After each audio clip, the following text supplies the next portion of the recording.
মুখটা ঘুরে তিনি নজর করলেন আসমানের দিকে।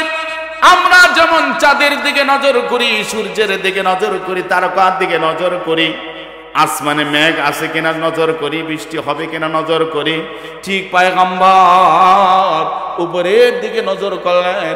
আস্তে আস্তে নজরটাকে তিনি নিচের দিকে নামাইলেন। এরপরে ডান দিকে মাথাটা ঘুরাইলেন। ঘুরায় মনে হয় কারোর সঙ্গে কথা বললে, একজন কথা বলে আর একজন কিন্তু যদি চুপ করে শুনে মাথাটা একটু নড়ায় কিনা। জি, একজন গল্প করতেছে, এরকম করে না? উসমান ইবনে মাযউন রাদিয়াল্লাহু তাআলা আনহু বলতেছেন, পয়গম্বর ওই দিকে তাকায়া মনে হয় কে যেন তেনাকে কিছু বলতেছে না, তিনি বুঝে নিচ্ছেন, মাথা ঝুঁকাচ্ছেন। কিছুক্ষণ পরে আবার আমার দিকে তাকাইলেন, তাকায়া বলেন, ওসমান, ওগো ওসমান তুমি কিছু বুঝলা? বলে, ইয়া রাসূলুল্লাহ আমি এতটুক দেখলাম। আমার সঙ্গে হঠাৎ কথা বলা বন্ধ করে দিয়া আকাশের দিকে তাকাইলেন, আসমানের দিকে তাকাইলেন, উপরে তাকাইলেন। আস্তে আস্তে করে আপনি নজরটাকে নিচের দিকে আনলেন। আর মনে হয় কে যেন আপনাকে কিছু বলছে, আপনি মাথাটা সম্মতি সূচক এমনি করে মাথাটা আপনি ঝুঁকাচ্ছেন। এটাই দেখলাম। পয়গম্বর বলেন, ওসমান, ওগো ওসমান তুমি যা দেখলা তুমি তো বুঝো নাই। জিবরাইল আলাইহিস সালাম ইমামুল মালায়েকা, ফেরেশতাদের সরদার, আল্লাহ পাক রব্বুল আলামিন ফেরেশতাদের সরদার ইমামুল মালায়েকা জিবরাইল আলাইহিস সালামকে পাঠিয়ে দিয়েছেন। জিবরাইল আলাইহিস সালাম আমার কাছে ওহী নিয়ে আসছে। ওগো পয়গম্বর কি ওহী নিয়ে আসছে একটু বলেন। বলে, আল্লাহ পাক রব্বুল আলামিন এই মুহূর্তে আমার উপর একটা দামি আয়াত নাযিল করেছেন। আয়াতটা হলো, ইন্নাল্লাহা ইয়া'মুরু বিল আদলি ওয়াল ইহসান ওয়া ইতা'i যিল কুরবা ওয়া ইয়ানহা আনিল ফাহশাই ওয়াল মুনকারি ওয়াল বাগই ইয়া'iযুকুম লাআল্লাকুম তাযাক্কারুন। সবাই বলে আল্লাহু আকবার, জোরে বলি আল্লাহু আকবার। ও ভাইরা আমার, বন্ধুরা আমার, আল্লাহর কোন বান্দা, আল্লাহর কোন বান্দী কোরআনের তিলাওয়াত শোনার পরে যদি আল্লাহু আকবার বলে, আল্লাহ পাক রব্বুল আলামিন তার দিলের মধ্যে কোরআনের মহব্বত পয়দা করে দেন, কোরআনের আজমত পয়দা করে দেন। আর এই মহব্বত আর আজমতের উসিলায় সারা জীবন কোরআনকে মহব্বত করে আজমত করার কারণে আল্লাহ তাআলা এই উসিলায় তাকে নাজাত দিয়ে দেন। আল্লাহর কোন বান্দা, আল্লাহর কোন বান্দী যদি আল্লাহর বরকতের ঘোষণা আল্লাহু আকবার, আল্লাহ সবচাইতে বড়, আল্লাহর থেকে বড় আর কেউ নাই, আল্লাহই সবচাইতে বড়, এই বরকতের ঘোষণা কেউ যদি দেয়, আল্লাহ পাক রব্বুল আলামিন এত খুশি হয়ে যায়। আল্লাহ পাক রব্বুল আলামিন নগদ 3টা পুরস্কার দান করেন। 1 নম্বর পুরস্কার হলো আল্লাহ পাক রব্বুল আলামিন তার জীবনের সমস্ত সগীরা গুনাহগুলি মাফ করে দেন। 2 নম্বর হলো তার জন্য আল্লাহ পাক রব্বুল আলামিন রহমতের দরজা খুলে দেন, বরকতের দরজা খুলে দেন। 3 নম্বর হলো আল্লাহ পাক রব্বুল আলামিন তার জন্য জান্নাতের একটা সিট বরাদ্দ করে দেন। এজন্য আল্লাহু আকবার জোরে বলতে পারবো তো? আবার বলি আল্লাহু আকবার।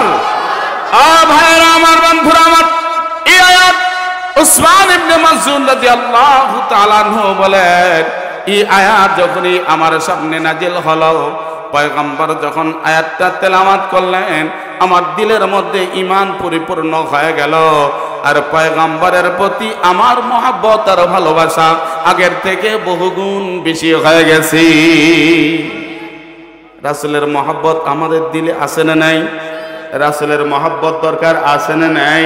আমার আপনার পয়গম্বর আখির নবী মুহাম্মদুর রাসূলুল্লাহ সাল্লাল্লাহু আলাইহি ওয়াসাল্লাম বলেন, উম্মতেরা রে শুনে রাখো, জেনে রাখো, লা ইউমিনু আহাদুকুম হাত্তা আকুনা আহাব্বা ইলাইহি মিন ওয়ালিদিহি ওয়া ওয়ালাদিহি ওয়ান নাসি আজমাইন। আমার উম্মতরা শুনে রাখো, জেনে রাখো, তোমরা ততক্ষণ পর্যন্ত ঈমানদার হতে পারবে না যতক্ষণ পর্যন্ত তোমরা তোমাদের মা বাবা, তোমাদের ভাই বোন, তোমাদের বিবি সন্তান, আমাদের আত্মীয় স্বজন, ইহা তোকে তোমার নিজের জীবনের থেকে আমি মুহাম্মদুর রাসূলুল্লাহ সাল্লাল্লাহু আলাইহি ওয়াসাল্লামকে বেশি ভালো না বাসবা ততক্ষণ পর্যন্ত ঈমানদার হতে পারবে না। ইমান ছাড়া জান্নাত পাওয়া যাবে? ইমান ছাড়া জান্নাত পাওয়া যাবে? ভাইরা আমার, বন্ধুরা আমার, কেউ যদি যাররা পরিমাণ ইমান নিয়েও কবরে যায়, আল্লাহ পাক রব্বুল আলামিন তাকে দুনিয়ার 10 দুনিয়ার সমান জান্নাত দান করবে।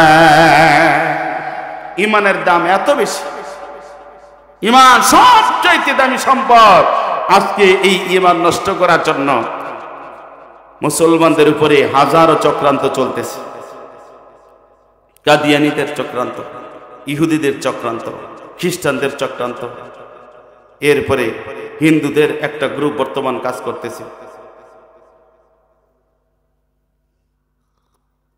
এই গ্রুপটা ইসকন নামে সারা পৃথিবীতে কাজ করতেছে মুসলমান নিধন, মুসলমানদেরকে ধ্বংস করার জন্য। ইসকন, এই ইসকনের বর্তমান ভয়াবহ একটা টার্গেট প্রেমের ফাঁদ। এই টার্গেটটার নাম হলো প্রেমের ফাঁদ। এরা মুসলমান নারীদেরকে, মেয়েদেরকে অনেক সময় নিজে মুসলমানের রূপ ধারণ করে, আসলে সে মুসলমান না, পরিচয় গোপন করে মুসলমানের মেয়েদেরকে বিবাহ করে বা অবৈধ সম্পর্ক করে, প্রেমের সম্পর্ক করে মুসলমানের মেয়েদেরকে গর্ভবতী করে। এরপরে কখনো পালায় চলে যায়, কখনো মেয়েটাকে বিক্রি করে দেয়। কয়েক লক্ষ, এর আগে একটা প্রতিবেদন আসছে, প্রায় 3.5 লক্ষ বাংলাদেশের নারীকে ইন্ডিয়ায় পাচার করছে এরা। এই ইসকন, এদের সাবধান। অনেকে এমন ভাবে আসছে যে আমি মুসলমান হব, মুসলমান হইতে চাই, তুমি আমাকে ইসলাম শেখাও। ইসলাম শেখার জন্য কোনো হুজুরের কাছে যায় না, কোনো আলেমের কাছে যায় না, মুফতির কাছে যায় না। ইসলাম শিখে একটা সুন্দরী রূপসী মুসলমান মেয়ের কাছে। চিন্তা করছেন? গভীর ষড়যন্ত্র। এজন্য নিজেদের মেয়েদেরকে খুব সাবধান। আপনাদের কাছে চিরিরবন্ধুর একটা ঘটনা ঘটে গেছে, অনেক জায়গায় ঘটতেছে, লজ্জায় আর কেউ প্রকাশ করতেছে। ম্যাক্সিমাম শিক্ষিত ফ্যামিলিতে এমন হচ্ছে। এজন্য খুব সাবধান। অনেক মুসলমান মেয়েদেরকে তারা প্রেমের ফাঁদে ফেলে গর্ভবতী বানাচ্ছে। যে সন্তানটা তো হিন্দুর সন্তান, এই সন্তানটা হিন্দুর সন্তান। এটাই তাদের উদ্দেশ্য যে মুসলমানের গর্ভে হিন্দুর সন্তান জন্ম হবে। এটা ইসকনের একটা সবচেয়ে বড় টার্গেট। যেন খুব সাবধান। অনেকেই এই প্রেমের ফাঁদে হিন্দু হয়ে যাচ্ছে, অনেকে হিন্দু হয়ে যাচ্ছে, অনেকে আবার এমন বিশৃঙ্খলা হচ্ছে, মেয়েকে খুন করা হচ্ছে। অনেক অসংখ্য ঘটনা আমাদের সমাজে ঘটতেছে এই ইসকনের দ্বারা। যেন খুব সাবধান। এটা তো আমরা জানি, আরো অজানা যে আরো কত সংগঠন কতভাবে কাজ করতেছে। এই জন্য ইমান হেফাজত করা বর্তমান মারাত্মক কঠিন। সবচাইতে দামি সম্পদ হলো ইমান। পয়গম্বর আরবি সাল্লাল্লাহু আলাইহি ওয়াসাল্লাম বলেন, আমার উম্মতেরা, তোমরা তোমাদের মা বাবা, ভাই বোন, বিবি সন্তান, আত্মীয় স্বজন, ইহাতকে তোমার নিজের জীবনে থেকে যতক্ষণ পর্যন্ত আমি মুহাম্মদুর রাসূলুল্লাহ সাল্লাল্লাহু আলাইহি ওয়াসাল্লামকে বেশি ভালোবাসতে না পারবা, ততক্ষণ পর্যন্ত তুমি ঈমানদার হতে পারবে না। আমরা কে কে আছি আল্লাহ রাসূল সাল্লাল্লাহু আলাইহি ওয়াসাল্লামকে নিজের জীবনের থেকেও বেশি ভালোবাসি? একটু হাত তুলে আল্লাহকে দেখায়। আলহামদুলিল্লাহ, আল্লাহ সবাইকে কবুল করুক, আমিন। আর তামাম মানুষ কিছু দাবি মিথ্যাও করতে পারে, পারে কি পারে না? পারে কি পারে না? এজন্য আল্লাহ রাসূল সাল্লাল্লাহু আলাইহি ওয়াসাল্লাম কিয়ামত পর্যন্ত আনাওয়ালা তার সমস্ত উম্মতের জন্য একটা স্কেল দিয়ে গেছেন, মাপকাঠি দিয়ে গেছেন যে আল্লাহ রাসূল সাল্লাল্লাহু আলাইহি ওয়াসাল্লামকে কে কতটুকু ভালোবাসে। এমন লোক আছে সারা জীবন কান্দা টানে, আর 12 রবিউল আউয়াল আসলে এরকম করে রেলি বের করে, নামাজ নাই, মোসে একদম বড় বড়, চুলে জট, নামাজ কালাম কিচ্ছু নাই, আর 12 রবিউল আউয়ালে এরকম করে রেলি বের করে, আর সে আশিকে রাসূল দাবি করে। এই জন্য আল্লাহ রাসূল সাল্লাল্লাহু আলাইহি ওয়াসাল্লাম প্রকৃত আশিকে রাসূল কে এটা বুঝার জন্য একটা স্কেল, একটা মাপকাঠি দিয়ে গেছেন যে আমার উম্মতেরা কিয়ামত পর্যন্ত এই স্কেল দিয়ে মাইপা নিও তুমি আমাকে কতটুকু ভালোবাসো। বলবো মাপকাঠিটা বলবো? قال رسول الله صلى الله عليه وسلم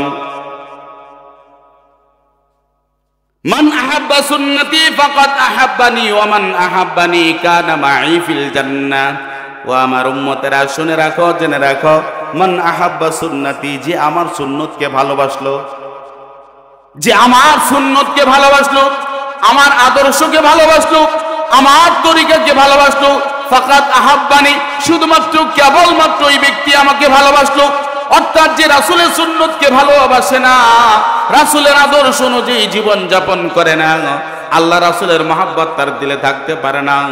এই স্কেল বলতেছে কারো শরীরের মধ্যে, তা কারো ব্যক্তিগত জীবনে, পারিবারিক জীবনে, যার ঘুম, যার খাওয়া, ওঠা বলা, বসা, তার ব্যবসা, তার বাণিজ্য, তার চাষাবাদ, তার চলাফেরা সব যদি রাসূলের সুন্নত অনুযায়ী হয়, রাসূলের সুন্নত যদি তার জীবনে 100% থাকে, বুঝতে হবে সে রাসূলকে 100% ভালোবাসে।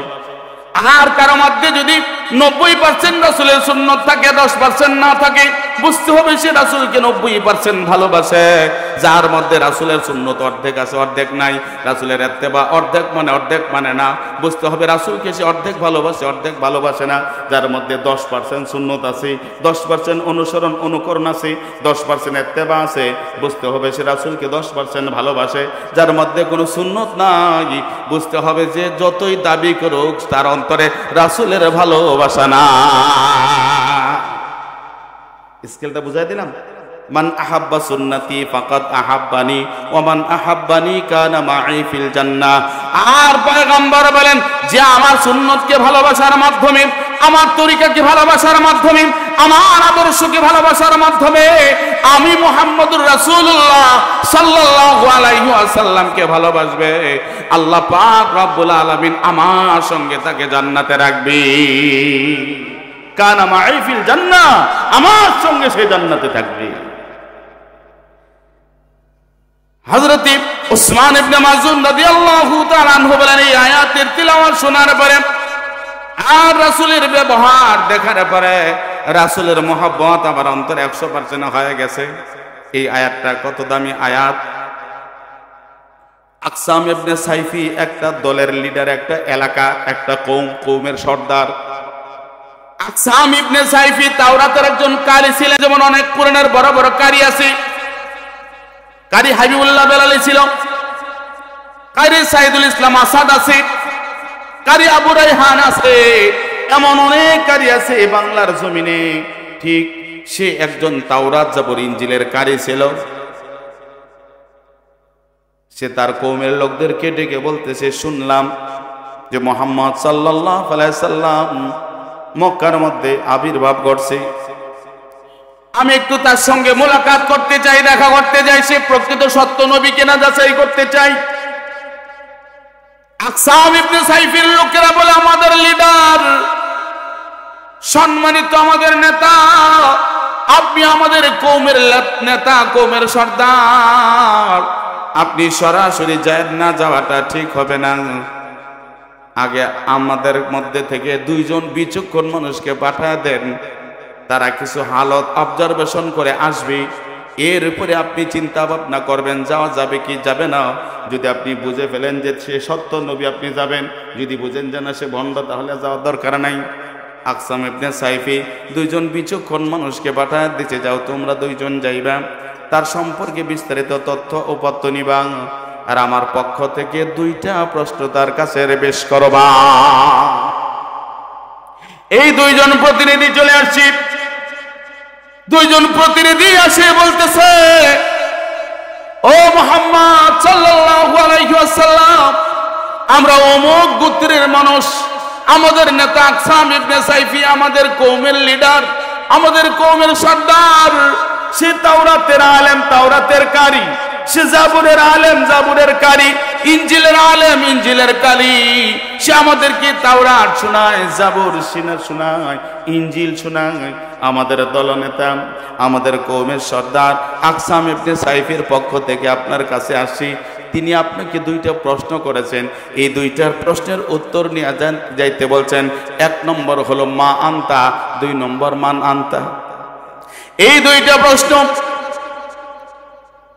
আপনি কে এবং আপনি কি?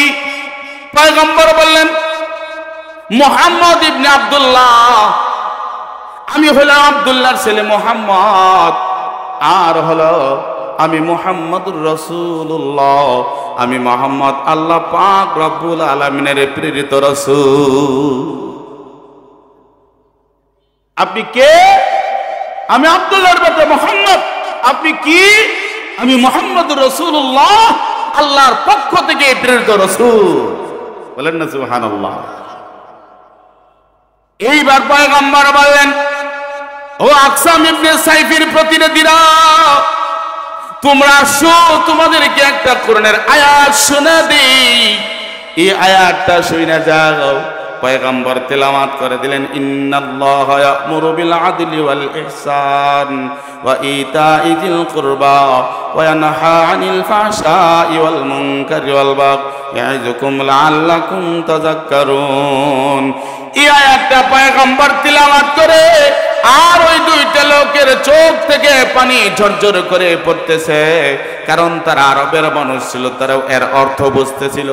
বলে, গো মুহাম্মদ, এত সুন্দর তেলাওয়াত জীবনে কোনোদিন শুনি নাই। কতবার তাওরাতের তেলাওয়াত শুনেছি, কতবার জবুরের তেলাওয়াত শুনেছি, কতবার ইনজিলের তেলাওয়াত শুনেছি, কত কবির কবিতা শুনেছি, কত গায়কের গান শুনেছি, এত মজা লাগে নাই, এত অর্থবহ কোন আয়াত জীবনে শুনি নাই, কোন কবিতা শুনি নাই, কোন বাক্য শুনি নাই। আপনি দয়া করে আরেকবার তেলাওয়াত করেন। পয়গম্বর আবার তেলাওয়াত করলেন। পয়গম্বর তেলাওয়াত করে আর তাদের চোখ থেকে গাল বা পানি পড়ে। আবার বলে, পয়গম্বর দয়া করে আবার তেলাওয়াত করেন। পয়গম্বর বারবার তেলাওয়াত করে আর তাদের চোখ থেকে পানি ঝরতেছি। এরপরে দুইটা আয়াত নিয়ে চলে গেছি। আকসাম ইবনে সাইফি তার কওমের সব লোকদেরকে একত্রিত করলো, একত্রিত করে দুইজনকে ডাকলো, এখন তোমরা বলো, তোমরা কি দেখলা, কি জানলা, কি বুঝলা? তারা বললে, আমরা যখন আরবে ঢুকলাম, আরবের সব মানুষ মুহাম্মদকে চিনে এবং সবাই এক বাক্যে স্বীকার করে মুহাম্মদ যেই বংশে, কুরাইশ বংশের লোক, এই কুরাইশ বংশ সবচাইতে দামি বংশ, সবচেয়ে শ্রেষ্ঠ বংশ, উঁচা বংশের মানুষ, তার বংশ মর্যাদা অনেক বড় এবং তার বাপ দাদারা পর্যায়ক্রমে কাবা ঘর রক্ষণাবেক্ষণ করেছে, কাবার সর্দার ছিল। আরবের লিডার, আরবের সর্দার হলো তার বংশের লোকেরা, অনেক উঁচা বংশের লোক। আর ব্যক্তি হিসাবে এলাকার একটা মানুষ তার কোনো দোষ বর্ণনা করতে পারে নাই। তারা এক বাক্যে স্বীকার করে মুহাম্মদের মতো এত পবিত্র মানুষ আরবের মধ্যে আর নাই, মক্কার মধ্যে আর একটাও নাই। মুহাম্মদের মতো এত সুন্দর মানুষ ছোট্ট সময় থেকে সে নিখুঁত, তার দ্বারা জীবনে কখনো কোনো ভুল হয় নাই, কোনো অন্যায় হয় নাই, কোনো অপরাধ হয় নাই। এত সুন্দর আখলাক আর চরিত্রের মানুষ আরবের মধ্যে দ্বিতীয় আর একটা দেখা যায় না। আর আশ্চর্যজনক কথা হলো, তার উপরে যে কালাম কোরআন নাযিল হয়, এই কোরআনের একটা আয়াত সে আমাদের সামনে তিলাওয়াত করেছে।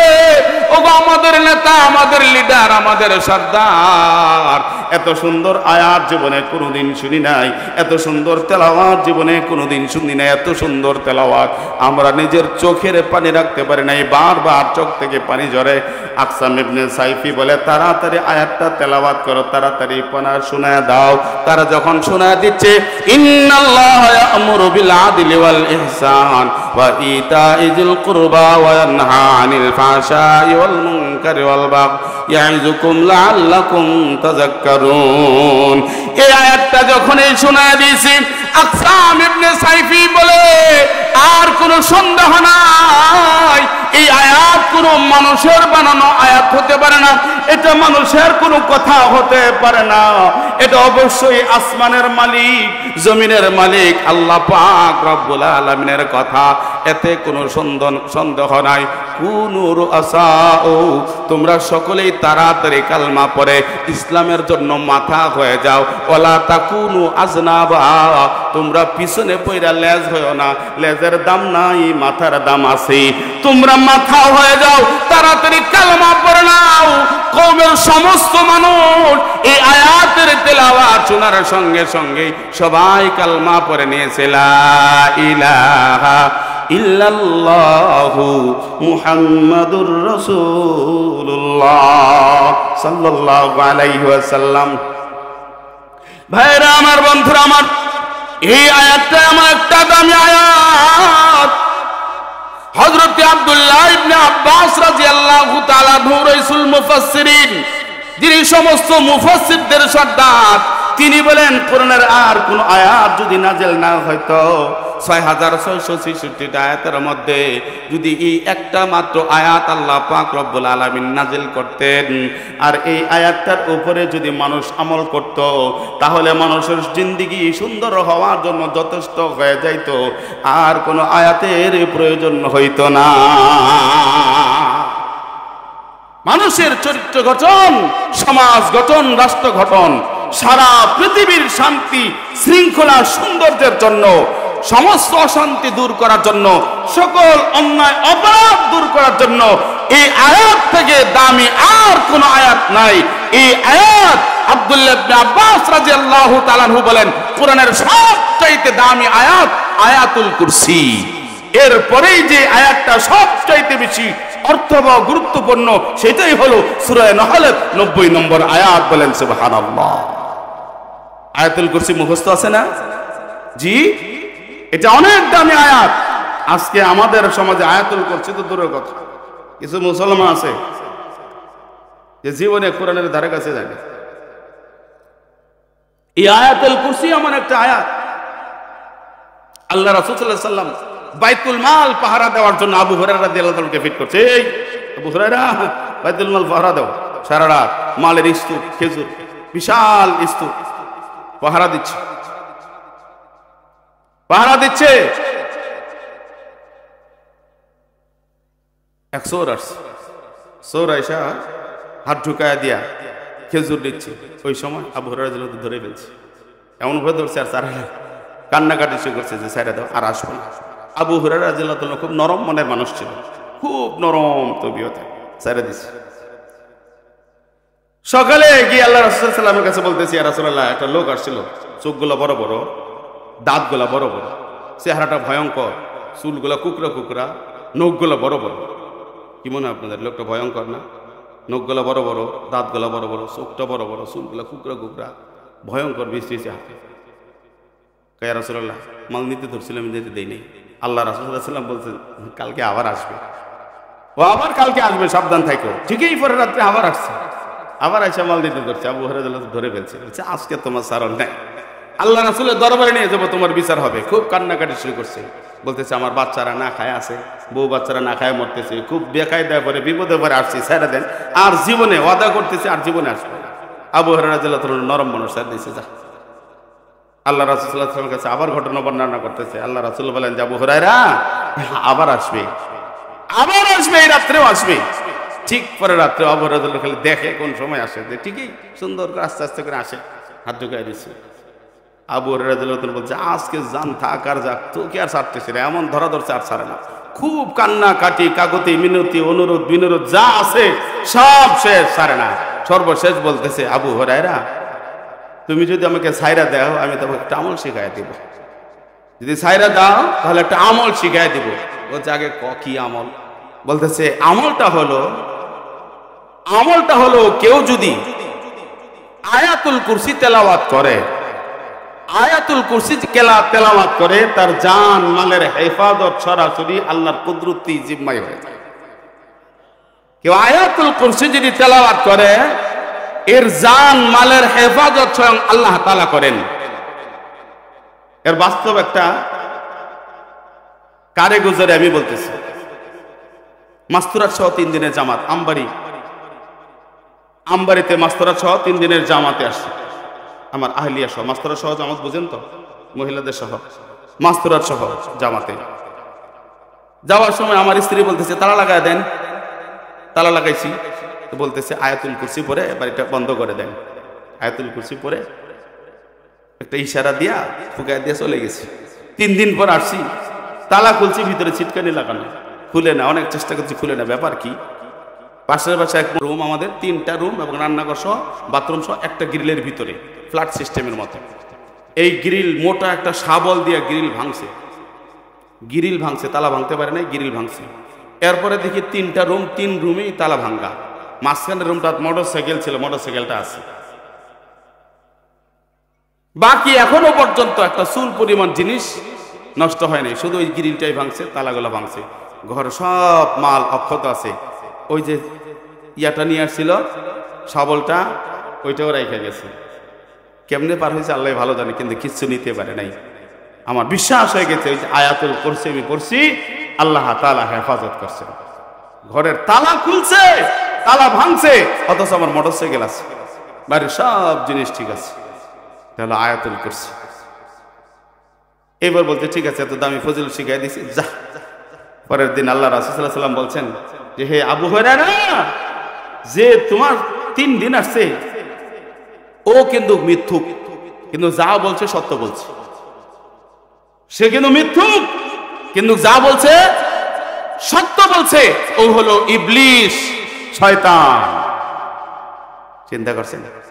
এজন্য হযরত আব্দুল্লাহ ইবনে আব্বাস রাদিয়াল্লাহু তাআলা আনহু বলেন, কোরআনের আয়াতের মধ্যে সবচেয়ে দামি আয়াত হলো আয়াতুল কুরসি। এরপরে সবচেয়ে গুরুত্বপূর্ণ আয়াত হলো সূরা নহলের 90 নম্বর আয়াত। এই আয়াতের মধ্যে কিয়ামত পর্যন্ত আনেওয়ালা তার বান্দা বান্দীদের জন্য আল্লাহ পাক রব্বুল আলামিন 3টা আদেশ করছেন, 3টা নিষেধ করছেন। এই 3টা আদেশ নিষেধ কেউ যদি ব্যক্তিগত জীবন, সামাজিক জীবন, পারিবারিক জীবন, রাষ্ট্রীয় জীবন, আন্তর্জাতিক জীবনে এই 3টা আদেশ আর 3টা নিষেধ যদি সবাই মাইনা চলে, তাহলে এই সমাজের মধ্যে, রাষ্ট্রের মধ্যে, পরিবারের মধ্যে কোনো অশান্তি, কোনো বিশৃঙ্খলা, কোনো অন্যায়, কোনো অপরাধ কখনো সংগঠিত হবে না। শান্তি প্রতিষ্ঠার আয়াত, যত প্রকার অন্যায় অপরাধ আছে সব কিছু দূর করার আয়াত এই সূরা নহলের 90 নম্বর আয়াত। হযরত ওমর ইবনে আব্দুল আজিজ রাহমাতুল্লাহ আলাইহি, নাম শুনেন নাই? দ্বিতীয় ওমর বলা হয়। তিনি এমন ন্যায়পরায়ণ ছিলেন, এমন ন্যায়পরায়ণ ছিলেন, এক উনার শাসন আমলে নদীর ঘাটে এক বৃদ্ধা মহিলা কাঁদতেছে। আর কিছু পথিক যায়, পথিকরা জিজ্ঞেস করে, মা তুমি কেন কান্দো? ও মা, তোমার কান্নার কারণ কি? কোন কারণে তুমি কাঁদতেছ? তোমার কি কোনো আপনজন মারা গেছে, না কোনো কিছু হারাইছে? কেন তুমি কান্দো? বলে আমার কোনো আপনজন মারা যায় নাই, আমার কিছু হারাইছে, এই জন্য কান্দি না। আমি কাঁদতেছি আমাদের আমিরুল মুমিনিন খলিফাতুল মুসলিমিন দ্বিতীয় ওমর ইবনুল খাত্তাব, ওমর ইবনে আব্দুল আজিজ ইন্তেকাল করেছেন। তারা কয় তুমি মাথা খারাপ হয়েছে না পাগল? তুমি আসো নদীর ঘাটে আর ওমর ইবনে আব্দুল আজিজ রাজপ্রাসাদে, তুমি খবর কে দিল তোমাকে? কোন বার্তাবাহক, কোন পিয়ন খবর দিল? বলে ও প্রতিকেরা, তোমরা আমার কথাকে তুচ্ছ জ্ঞান করিও না। ওই যে দেখো জঙ্গলের হিংস্র জানোয়ার বাঘ আমাকে এই সংবাদ দিয়েছি। বাঘ কেমনে সংবাদ দিল? ওই যে দেখো নদীর ঘাটে আমি ছাগল চড়াই। যেদিন থেকে ওমর ইবনে আব্দুল আজিজ রাষ্ট্র ক্ষমতায় বসছে, ওই দিন থেকে কোনো বাঘ, কোনো সিংহ আমার ছাগলের দিকে অন্যায়ভাবে মাথা পর্যন্ত ঘোরায় নাই, তাকায় পর্যন্ত দেখে নাই। যেই ঘাটে ছাগল পানি খায়, একই সঙ্গে বাঘ সিংহ পানি খায়। আমার ছাগলের উপরে কখনো বাঘ সিংহ আক্রমণ করে নাই। এখন দেখো আমার ছাগলের বুক চিরে খাইতেছে। ওমর ইবনে আব্দুল আজিজ যদি রাষ্ট্র ক্ষমতায় থাকতো, তার ইনসাফের প্রভাব এই জঙ্গলের জানোয়ারের উপরে এমন ভাবে পড়েছিল, জঙ্গলের হিংস্র জানোয়ারের হিংস্রতা পর্যন্ত দূরীভূত হয়ে গেছে ওমর ইবনে আব্দুল আজিজের প্রভাবের কারণে। কারণ দেশের রাষ্ট্রপ্রধান যদি ইনসাফ আদেলওয়ালা হয়, ন্যায়পরায়ণ হয়, তাহলে তার প্রভাব প্রজাদের উপরে পড়ে। এর প্রভাব প্রজাদের উপরে পড়ে। এক বাদশাহ ছদ্মবেশে এলাকায় গেছে যে দেখি আমার জনপ্রিয়তা কতটুকু। জনপ্রিয়তা যাচাই করার জন্য ছদ্মবেশে সাধারণ পাবলিকের পোশাক পরে চলে গেছে অঞ্চলে। ঘুরতে ঘুরতে তৃষ্ণা লাগছে, একবারের সামনে দরজায় গিয়ে শব্দ দিছে, ভাই আমার খুব তৃষ্ণা লাগছে, এক গ্লাস পানি চাই। চাওয়া মাত্রই এক গ্লাস শরবত নিয়ে আসছে, ফলের রস খাইছে, খুব মজা লাগছে। বলতেছে ভাই খুব মজা লাগছে, তৃষ্ণা মিটে গেছে। এরপর আরেকটু মন চাইতেছে, যদি আরেক গ্লাস আনে দিতা। বলে অসুবিধা নেই, আপনি অপেক্ষা করেন, আরেক গ্লাস আনে দিচ্ছে। গেছে গেছে যে গেছে, আর খবর নেই। অনেকক্ষণ পরে আসছে তো ফুল গ্লাস না হাফ গ্লাস। বলতেছে ব্যাপার কি, এর আগে খালি গেলে আর আসলা, এক গ্লাস ফুল নিয়ে আসলা, এখন এতক্ষণে আসলা মাত্র হাফ গ্লাস, কারণ কি? বলতেছে এর কারণ আমিও জানি না, এর আগে একটা ফল চিপছি গ্লাস ভর্তি হয়ে গেছে, আর আমার বাগানের একটা ফল চিপলেই গ্লাস ভর্তি হয়ে যায়, আর এখন অনেক কয়টা ফল চিপছি রসেই বের হয় না, বরকত নষ্ট হয়ে গেছে। ঘরে তার একটা কন্যা ছিল আবেদা সালেহা, এই কন্যাটা বলতেছে যে মেহমান পথিক, আমার মন বলে আমাদের রাষ্ট্রপ্রধানের সহি নিয়ত ইখলাস নষ্ট হয়ে গেছে, তার ইনসাফ তার আদল নষ্ট হয়ে গেছে, যার কারণে আমাদের বাগানের বরকত নষ্ট হয়ে গেছে। বাদশা আশ্চর্য হয়ে গেছে, সে যে বাচ্চা, ওই মহিলা মেয়ে তো জানে না, ওই লোকও জানে না। বাদশা প্রথম ক্লাস শরবত খায়া চিন্তা করছিল যে এই ফলের বাগানটা যদি 10 লাখ টাকা হয়, আমি 20 লাখ টাকা দিয়ে কিনবো, মজা করে প্রতিদিন ফল খাবো, ফলের রস খাবো। এই যে একটা জুলুমের নিয়ত করছে, এই নিয়তটা করার সঙ্গে সঙ্গে এই ফলের বরকত নষ্ট হয়ে গেছে। বাদশা সঙ্গে সঙ্গে তওবা করছে, আস্তাগফিরুল্লাহ, আল্লাহ তুমি আমাকে মাফ করে দাও, আমার ইনসাফের, আমার দোষের, আমার পাপের ফসল, আমার নিয়ত নষ্ট হওয়ার কারণে এই কত দূর এই জঙ্গলে, এই অঞ্চলেও এই ফলের বাগানের মধ্যে তার রিয়েকশন তাসির পড়ছে, আল্লাহ আমাকে তুমি মাফ করে দাও। বাদশা তওবা করে বলতেছে এখন যাও গ্লাস রস নিয়ে আসো। আবার গেছে আর আসছে, একটা ফলেই গ্লাস ভর্তি হয়ে গেছে, বলেন না সুবহানাল্লাহ। তো ওমর ইবনে আব্দুল আজিজ রাহমাতুল্লাহি আলাইহি আদল ন্যায় পরায়ণ ছিলেন, এজন্য আল্লাহ রাসূল সাল্লাল্লাহু আলাইহি ওয়াসাল্লাম বলেন, যেই বাদশা, যেই শাসক ন্যায় পরায়ণ হয়, হাশরের ময়দানে আল্লাহ তাআলা তাকে সর্বোচ্চ সম্মান আরশে আজিমের নিচে নূরের মিম্বরের মধ্যে দামি চেয়ারের মধ্যে বসায়া সর্বোচ্চ সম্মান দান করবে। সূর্যের তাপ তার শরীরে লাগবে না। সমস্ত মানুষ যখন সূর্যের নিচে চিৎকার করতে থাকবে, আল্লাহ তাআলা ন্যায় পরায়ণ শাসক, চেয়ারম্যান, মেম্বার, এমপি, মন্ত্রী, যারা ইনসাফ, ন্যায়ওয়ালা, আদলওয়ালা, তাদেরকে আল্লাহ তাআলা ওই জায়গায় আল্লাহর খাস মেহমান বানায়া জান্নাতি খাবার খাওয়াবেন, বলেন সুবহানাল্লাহ। আমরা দোয়া করি আমাদের দেশে মেম্বার, চেয়ারম্যান, এমপি, মন্ত্রী যারা হবে এবং যারা আছে সবাইকে আল্লাহ তাআলা এমন আদলওয়ালা বানায় দেখ, বলেন আমিন। ভাইরা আমার, বন্ধুরা আমার, এই ওমর ইবনে আব্দুল আজিজ রাহমাতুল্লাহি আলাইহি একবার এরকম করে বাইতুল মাল, বিশাল বাইতুল মালের স্তূপ সে বন্টন করতেছে, 5 কেজি, 10 কেজি, 20 কেজি করে বন্টন করতেছে। এমন সময় ছোট্ট তার কলিজার টুকরা একটা সন্তান হাঁটি হাঁটি পা পা করে ওই আপেলের স্তূপ থেকে একটা আপেল নিয়ে কামড় মারছে, কামড়া খাইতে শুরু করছে। ওমর ইবনে আব্দুল আজিজ রাহমাতুল্লাহি আলাইহি সঙ্গে সঙ্গে আপেল মাপা বন্ধ করে দৌড়ে আসে, কলিজার টুকরা ছোট্ট সন্তানটার হাত থেকে আপেলটা ছিনিয়ে নিছে, আপেলটা ছিনিয়ে নিছে। শুধু তাই নয়, ওই যে একটা কামড় দিয়া মুখের মধ্যে আপেল চাবাইতেছে, কিছু গলার ভিতরেও চলে গেছে, আঙ্গুল দিয়া গলার ভিতর থেকে বাকি সামান্য আপেলটুকু বের করে ফেলায় দিয়েছে, আর ওই আপেলটাও স্তূপের উপর রাইখা বাচ্চাটাকে বাড়িতে ফেরায় দিছে।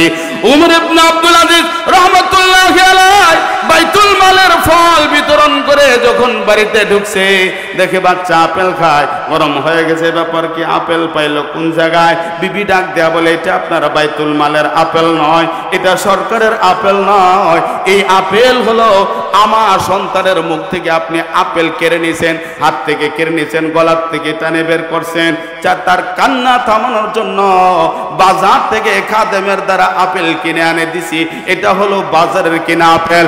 ওমর ইবনে আব্দুল আজিজ ডাক দেয়া বলে, বিবি রে,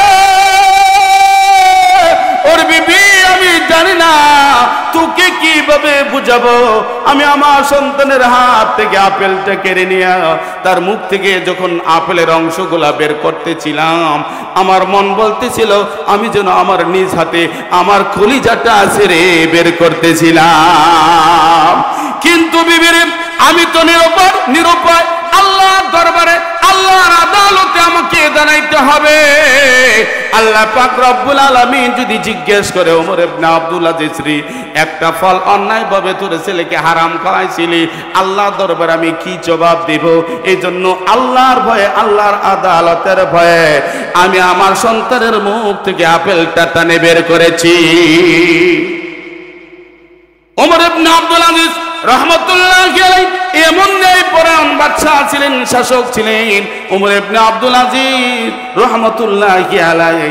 এই আয়াতটা সূরা নহলের 90 নম্বর আয়াতটা চিঠির মধ্যে লেখা সিরকুট বানায়া সমস্ত গভর্নরদের কাছে পাঠায় দিয়েছে, আর ঘোষণা করে দিয়েছে সমস্ত এমপি মন্ত্রী চিফ হুইপ মেম্বার চেয়ারম্যান দায়িত্বশীল জিম্মাদার যারা আছে সবার কাছে এটা পাঠায় দাও, প্রত্যেকটা মসজিদে জুমার নামাজে দ্বিতীয় খুতবায় এই আয়াতটা বাধ্যতামূলক করে দেওয়া হলো। প্রত্যেক শুক্রবার দ্বিতীয় খুতবায় এই আয়াতটা আজ থেকে পড়া দরকার। এই আয়াতটা আমরা জীবনে বহুবার শুনেছি, বৎসরে এমনি করে 52 বার শুনি, কিন্তু আয়াতটার ভিতরে কি আছে আমরা জানি না। আয়াতের ভিতরে কি আছে জানি না।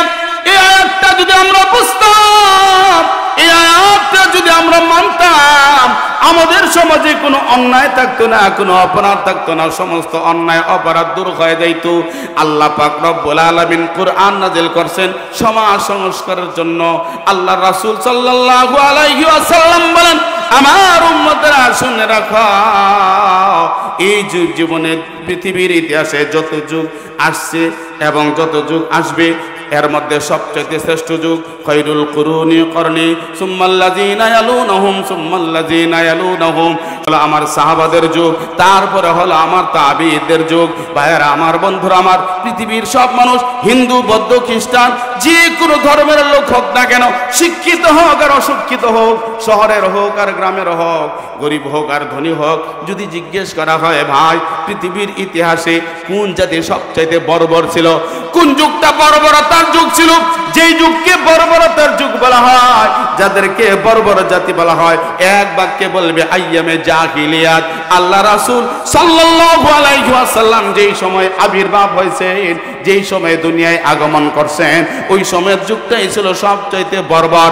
ওরা ছিল সবচেয়ে খারাপ, ওরা ছিল চোর, ওরা ছিল ডাকাত, ওরা ছিল লুটেরা, ওরা ছিল ছিনতাইকারী, ওরা ছিল জেনাকার, ওরা ছিল সবচাইতে খারাপ, এরা ছিল নেশাখোর, জঘন্য অপরাধী। পৃথিবীর ইতিহাসে এর থেকে জঘন্য বর্বরতা আর কখনো হয় নাই। ওই বর্বরতার মধ্যে আল্লাহ পাক রব্বুল আলামিন তার হাবিব, তার বন্ধু ইমামুল মুরসালিন খাতামুন নবীন মুহাম্মদুর রাসূলুল্লাহ সাল্লাল্লাহু আলাইহি ওয়াসাল্লামকে কুরআন দিয়া পাঠাইছেন। এই কুরআন দিয়া যখন তিনি রাষ্ট্র পরিচালনা করছেন, কুরআন দিয়া যখন ওই মানুষগুলাকে পরিচালনা করেছেন, ওই যুগটাই সবচাইতে খারাপ, মানুষগুলাই সবচাইতে ভালো হয়ে গেছে। ওই মানুষগুলার জন্য আল্লাহ পাক রব্বুল আলামিন দুনিয়ায় থেকে জান্নাতের সিট বরাদ্দ করে দিয়েছেন, জান্নাতি বলে সুসংবাদ দিয়েছেন, দুনিয়ায় থেকেই তারা জান্নাতের সুসংবাদ পেয়ে গেছে। এই সবচাইতে খারাপ মানুষগুলা ভালো হয়েছে কিসের দ্বারা? জোরে বলেন কিসের দ্বারা? কুরআন আল্লাহ তাআলা নাযিল করছেন সবার জন্য। কার জন্য? কার জন্য? আওয়ামী লীগ, বিএনপি, জাতীয় পার্টি, জামাত, জাসদ, বাসদ, সবার জন্য, শুধু মুসলমান নয়, সমস্ত মানুষের জন্য আল্লাহ কোরআন নাযিল করছেন। আমরা অনেক সময় মনে করি কোরআন শুধু মুসলমানদের জন্য নাযিল করছেন, না, হুদাল্লিন নাস, নাস মানে মুসলমান, নাস মানে কি? সকল মানুষের জন্য আল্লাহ কোরআন নাযিল করছেন। এই কোরআন হলো বিধিবিধান, জীবন বিধান, গাইডলাইন। আমরা আজকে মনে করি কোরআন নাযিল হয়েছে মরা মানুষের জন্য। কোরআন মরা মানুষের জন্য নাযিল হয়েছে না জিন্দা মানুষের জন্য? জোরে বলেন, কোরআন মরা মানুষের জন্য নাযিল হয়েছে না জিন্দা মানুষের জন্য? অথচ আজকে আমরা মানুষ মারা গেলে কোরআন করি। কোরআনের বিধিবিধান, কোরআনে হজের আয়াত, যাকাতের আয়াত, দানের আয়াত, বিয়ের আয়াত, এই বিভিন্ন হাকামাতগুলি কোরআনের মধ্যে আছে। এই মরা মানুষগুলো আর বিয়ে করতে পারবে কোন? ওগুলো শুনে লাভ কি? কোরআন হলো আমার আপনার জন্য। এই কোরআনের সবচাইতে জামে মানে আয়াত, এই আয়াত আপনাদের সামনে তেলাওয়াত করেছি। আমি অল্প সময়ের মধ্যেই সংক্ষিপ্ত এই আয়াত থেকে কয়েকটা কথা বলেই আমি বিদায় নিচ্ছি। ওমা তৌফিক ইল্লা বিল্লাহ। কষ্ট হচ্ছে আপনাদের? কষ্ট হচ্ছে আপনাদের? আর কিছুক্ষণ সময় আমাকে দিবেন তো? ভাইয়েরা আমার, বাহিরে যারা আছেন, দোকানপাটে, রাস্তাঘাটে, বাড়িতে, বিভিন্ন জায়গায় যারা আছেন, আমি সকলকে অনুরোধ করতেছি আপনারা সকলে খুব দ্রুত মাহফিলে চলে আসেন, খুব দ্রুত মাহফিলে চলে আসেন। কিছুক্ষণের মধ্যে দোয়া হবে। আল্লাহ রাসূল সাল্লাল্লাহু আলাইহি সাল্লাম বলেন, আদ-দুআউ মাখুল ইবাদা, দোয়া ইবাদতের মগজ। দোয়া কি? মগজ বুঝেন কোন জায়গায় থাকে? মগজটা যদি নষ্ট হয়ে যায়, জি কেউ বেটি দিবে? জি চেহারা যত সুন্দরী হোক, বেটি দিবে কেউ? তত তার সিরা। এই মগজ, আল্লাহ রাসূল সাল্লাল্লাহু আলাইহি সাল্লাম বলেন দোয়া হলো ইবাদতের মগজ। মগজ না থাকলে যেমন মানুষের কোনো দাম নাই, দোয়া ছাড়া এরকম মানুষের দাম নাই। দোয়া হবে। এর মধ্যে সবচেয়ে গুরুত্বপূর্ণ দোয়া। আপনার এলাকাবাসী এত সুন্দর আয়োজন করছেন, আলহামদুলিল্লাহ। এই এলাকার অনেক মুরিব্বিয়ান কবরে গেছেন, আছে না নাই? কারো মা, কারো বাবা, কারো দাদা, কারো দাদি, কারো নানা, কারো নানি, কারো শ্বশুর, কারো শাশুড়ি, কারো ভাই, কারো বোন, কারো সন্তান, কারো বিবি, কোনো মহিলার স্বামী কবরে আছে না নাই? এলাকার মানুষ মরে না? তাদের হক আছে না নাই? তাদের আত্মার মাগফিরাত কামনাতে ছোট্ট একটা আমল, আল্লাহ রাসূল সাল্লাল্লাহু আলাইহি ওয়াসাল্লাম ছোট্ট একটা আমলের কথা বলছেন। কেউ যদি ইয়াকিন ইখলাসের সাথে এই আমলটা করে, কোন মৃত্যু ব্যক্তির জন্য যদি দোয়া করে, আল্লাহ তাআলা যদি কবুল করে, সঙ্গে সঙ্গে কবর আযাব মাফ। এজন্য বাহিরে ভাই যারা আছেন, আসেন, আত্মীয় স্বজন কবর আছে, তাদের আত্মার মাগফিরাত কামনাতে দোয়া হবে। সকলে ভিতরে চলে আসেন ভাইয়ারা আমার। এই আয়াতটার সংক্ষিপ্ত আমি তাফসীর করেই আপনাদের কাছ থেকে বিদায় নিচ্ছি। এত করে এই কথাগুলো বললাম আয়াতটার গুরুত্ব বোঝানোর জন্য। এই আয়াতটা কত দামি আয়াত, এই আয়াতটা কত জামে আয়াত, যে আয়াত সারা পৃথিবীতে প্রত্যেক শুক্রবার জুমার নামাজে খুতবার মধ্যে পড়া হচ্ছে। ইন্নাল্লাহা ইয়া'মুরু বিল আদলি ওয়াল ইহসান ওয়া ইতা'i যিল কুরবা ওয়া ইয়ানহা আনিল ফাহশাই ওয়াল মুনকারি ওয়াল বাগই ইয়া'iযুকুম লা'আল্লাকুম তাযাক্কারুন। আল্লাহ পাক রব্বুল আলামিন বলেন, নিশ্চয়ই তোমাদের মালিক আল্লাহ কিয়ামত পর্যন্ত তার সমস্ত বান্দা বান্দীদেরকে তিনটা জিনিসের আদেশ করতেছেন আর তিনটা জিনিসের নিষেধ করতেছেন। আল্লাহ বলেন, আমার বান্দারা, আমার বান্দীরা, তোমাদের রব, তোমাদের মালিক আল্লাহ, নিশ্চয়ই তোমাদের মালিক আল্লাহ তোমাদেরকে আদেশ করতেছেন। ইন্নাল্লাহা ইয়া'মুরু বিল আদলি, এক নম্বর হলো আদেল, আদেলের আদেশ করতেছেন। আদেলের বহু ব্যাখ্যা, বহু বিশ্লেষণ, বহু বর্ণনা। এই আদেলের একটা অর্থ হলো ইনসাফ। আদেলের একটা অর্থ কি? একটা অর্থ হলো ইনসাফ। আদেলের একটা হলো দাড়িপাল্লা, আর আদেলের আরেকটা অর্থ হলো সমান, আদেলের আরেকটা অর্থ হলো ওজন, আর আদেলের আরেকটা অর্থ হলো হক, আদেলের আরেকটা অর্থ হলো অধিকার, আর আদেলের আরেকটা অর্থ হলো পাওনা। এইভাবে আদেলের বহু অর্থ আছে। এর সব চাইতে নির্যাস আদেল একটা শব্দ মাত্র। এই শব্দের অনেক ব্যাখ্যা আছে।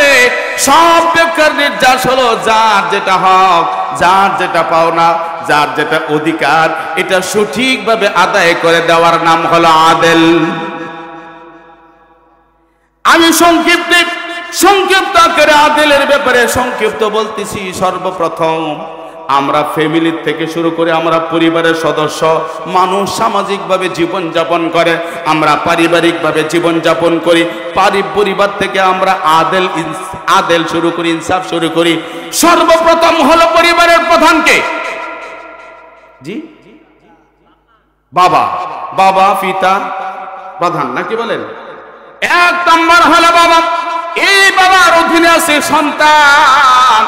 এই সন্তানের হক কি, সন্তানের আদেল কি, সন্তানের অধিকার কি, এটা আদায় করা, সন্তানের হক পাই করে আদায় করে দেওয়ার নাম হলো আদেল। সন্তানের হক আছে না নাই? আছে না নাই?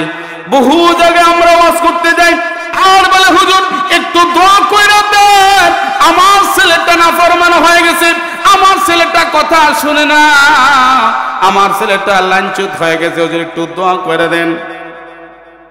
এমন আছে না নাই? আছে না নাই? এমন একটা অভিযোগ হযরত ওমর ফারুক রাদিয়াল্লাহু তাআলা আনহুর কাছে এক বাবা তার সন্তানকে হাতে ধইরা নিয়ে গেছে। আমিরুল মুমিনিন খলিফাতুল মুসলিমিন, ও গো আমাদের লিডার ওমর ইবনুল খাত্তাব, বিচার কইরা দেন, এটা আমার ছেলে, আমার কথা শুনে না, আমার নাফরমান, আমার হক আদায় করে না, আপনি বিচার কইরা দেন। ওমর ফারুক রাদিয়াল্লাহু তাআলা খুব নরম মানুষ ছিলেন নাকি বলেন? জি খুব গরম মানুষ ছিলেন, সঙ্গে সঙ্গে এই অভিযোগ শোনার পরে চোখগুলা গরম হয়ে গেছে, শরীর গরম হয়ে গেছে, চোখগুলা লাল হয়ে গেছে, চোখগুলো বড় বড় করে ছোট্ট বাচ্চাটার দিকে তাকায়, কিন্তু বাচ্চাটা ডন কেয়ার বোঝেন, মানে টেরেই না। এরকম কিছু বাচ্চা আছে না, খুব সাহসী কলজাওয়ালা। বাচ্চাটা বলে আমিরুল মুমিনিন খলিফাতুল মুসলিমিন, রাগ দেখেন না, চোখ গরম করেন না, আমি আপনাকে ভয় পাই না। ওমর রাদিয়াল্লাহু তাআলা এই কথা শোনার পরে রক্ত পানি হয়ে যাবে নাকি, না আরো বাড়বে? বলে তোমার বাপ কি বলছে শুনছো? আমার বাপ যা বলছে সত্য বলছে, আমার বাপ যা বলছে ঠিক বলছে। চিন্তা করছেন সাহস কত? আমাদের সন্তান হলে ভয় হলে বলতো হুজুর মাফ করে দেন, আর কোনোদিন এরকম করবো না। বাচ্চাটা ডাক দেয়া বলে আমিরুল মুমিনিন খলিফাতুল মুসলিমিন, আমি জানতে চাই বাবার হক মায়ের হক নষ্ট করলে সন্তান নাফরমান হয়, কিন্তু সন্তানেরও কি কিছু হক আছে? সন্তানের কোনো পাওনা আছে নাকি বাপ মার কাছে? আপনাদের কি মনে হয় আছে না নাই? আপনাদের কি মনে হয় আছে না নাই? আল্লাহর এক বান্দা বাড়ির সামনে তেঁতুলের একটা সুন্দর সারাইনা গায়রা চতুর্দিকে ঘেরা দিছে, গরু ছাগল না খায়, পানি দিছে যেন সতেজ হয়, সার গোবর দিছে, এইভাবে করে সুন্দর করে গাছটা বড় করে। প্রতিদিন ফজরের নামাজ পড়ে, জিকির আজকার করে, এরপরে এশরাকের নামাজ পড়ে, চাষতের নামাজ পড়ে, গাছের কাছে আসে হাত তুলে আল্লাহ, বড় মহব্বত করে গাছটা লাগাইলাম, পানি দিলাম, গরু ছাগল না খায় ঘেরা দিলাম, গোবর দিলাম, ছাই দিলাম, সার দিলাম, কীটনাশক দিলাম, আল্লাহ তো সুন্দর গাছ তুমি বানা দিলা, আল্লাহ দয়া করে এই গাছের মধ্যে একটা আপেল আর একটা হাড়িভাঙ্গা আম দাও। আল্লাহ দিবে তো? জি না, আপেল কুল চাইলে দিবে, কারণ আপনি তো গাছছেন বড়ই গাছ, আপনি গাছছেন তেঁতুল গাছ, বড়ই চাইলে আর হবে না? হবে কি হবে না? ঠিক সন্তানের দায়িত্ব আমরা পালন যদি না করি, এই সন্তান আমার দায়িত্ব পালন করবে না, এটাই তো স্বাভাবিক নাকি বলেন? একটু সামনে আসতেছি, ধৈর্য কি হবে আপনাদের? সময়কে একটু দিতে পারবেন? এই জিনিসটাই বুঝতে চাই, সন্তানের হক আর মা বাবার হক, এই দুইটা হক সংক্ষেপে আমি কয়েকটা কথা বলে দিব, আর বাকি আপনারা চিন্তা করে নেবেন। সব কথা বলার সময় আমার নাই, কারণ আমার লম্বার বিষয়টাই অনেক লম্বা চৌর আলোচনার বিষয়, সংক্ষিপ্ত করে কম্পোজ করে দিচ্ছি। ও ভাইয়েরা আমার, বন্ধুরা আমার, এই সন্তানের যতগুলো হক, এর মধ্যে এক নম্বর হক হলো এই সন্তানের জন্য একটা দিনদার মুত্তাকি পরহেজগার মায়ের ব্যবস্থা করা। সন্তানের এক নম্বর হক কি বলেন? বলেন। একটা দিনদার মুত্তাকি পরহেজগার মায়ের ব্যবস্থা করা, এটা বাবার দায়িত্ব। বলেন আমরা কয়জন পালন করছি? কয়জন পালন করছি? বিয়ের সময় ঘটককে বলা হয় ঘটক, কুরআন পড়তে পারুক আর না পারুক, টাকা কিন্তু 5 লাখ। আছে না নাই? আছে না নাই? আজকে এমন লোক আছে খুঁজে, আছে না নাই? কিন্তু জাতের মেয়ে কালোই ভালো, নদীর পানি। ও ভাইরা আমার, বন্ধুরা আমার, সন্তানের সর্বপ্রথম এবং প্রধান এক নম্বর হক হলো সন্তানকে একটা দিনদার মুত্তাকি পরহেজগার মায়ের ব্যবস্থা করা।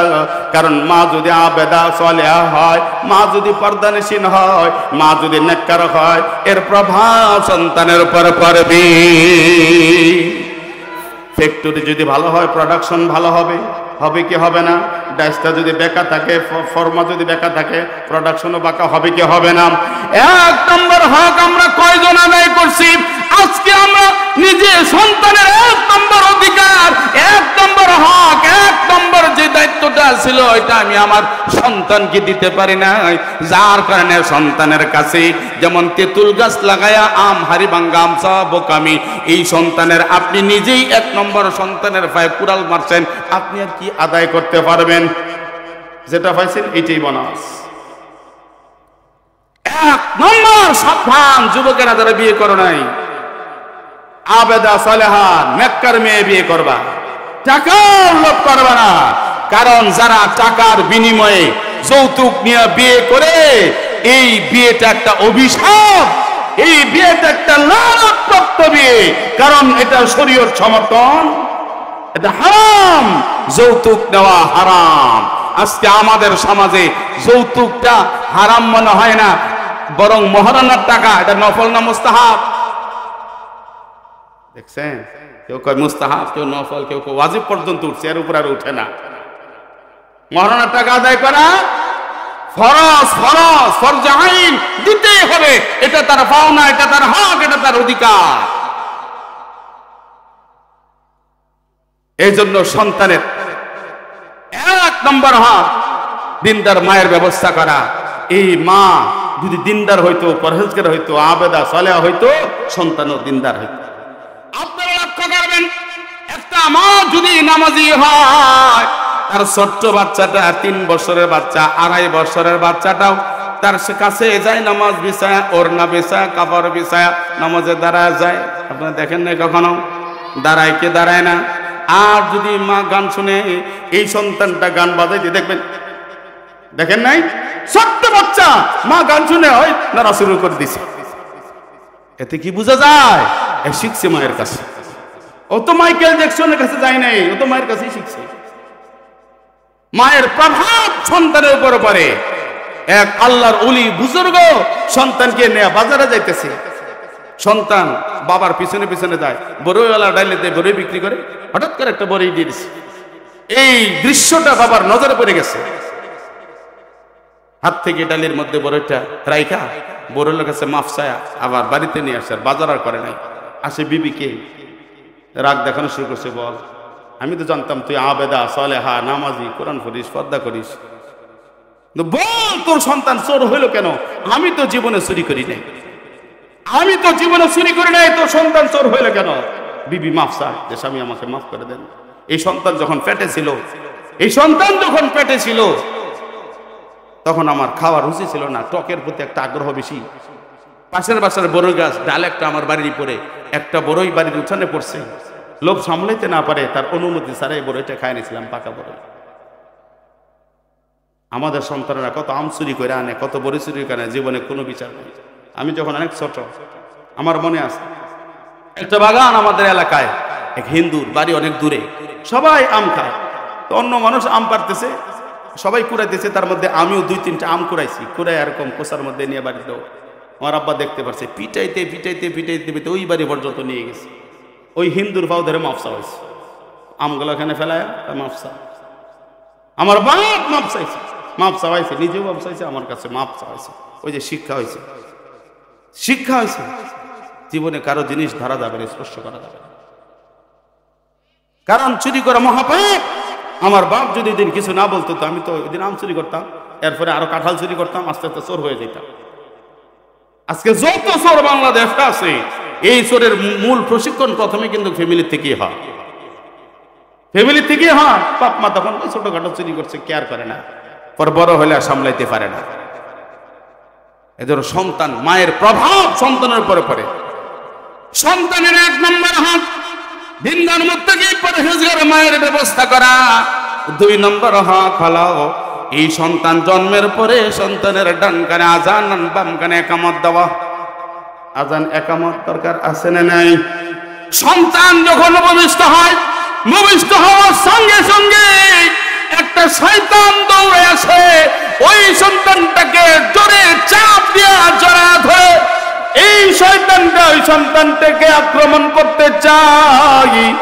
তার কানে যেন আজান যদি না দেয়, একামত যদি না দেয়, তাহলে তার 2 কানের ভিতরে 10টা করে 20টা শয়তান তার ভিতরে ঢুইকা যায়। ভিতরে ঢুইকা বিভিন্ন অসওয়াসা শুরু করে দেয়।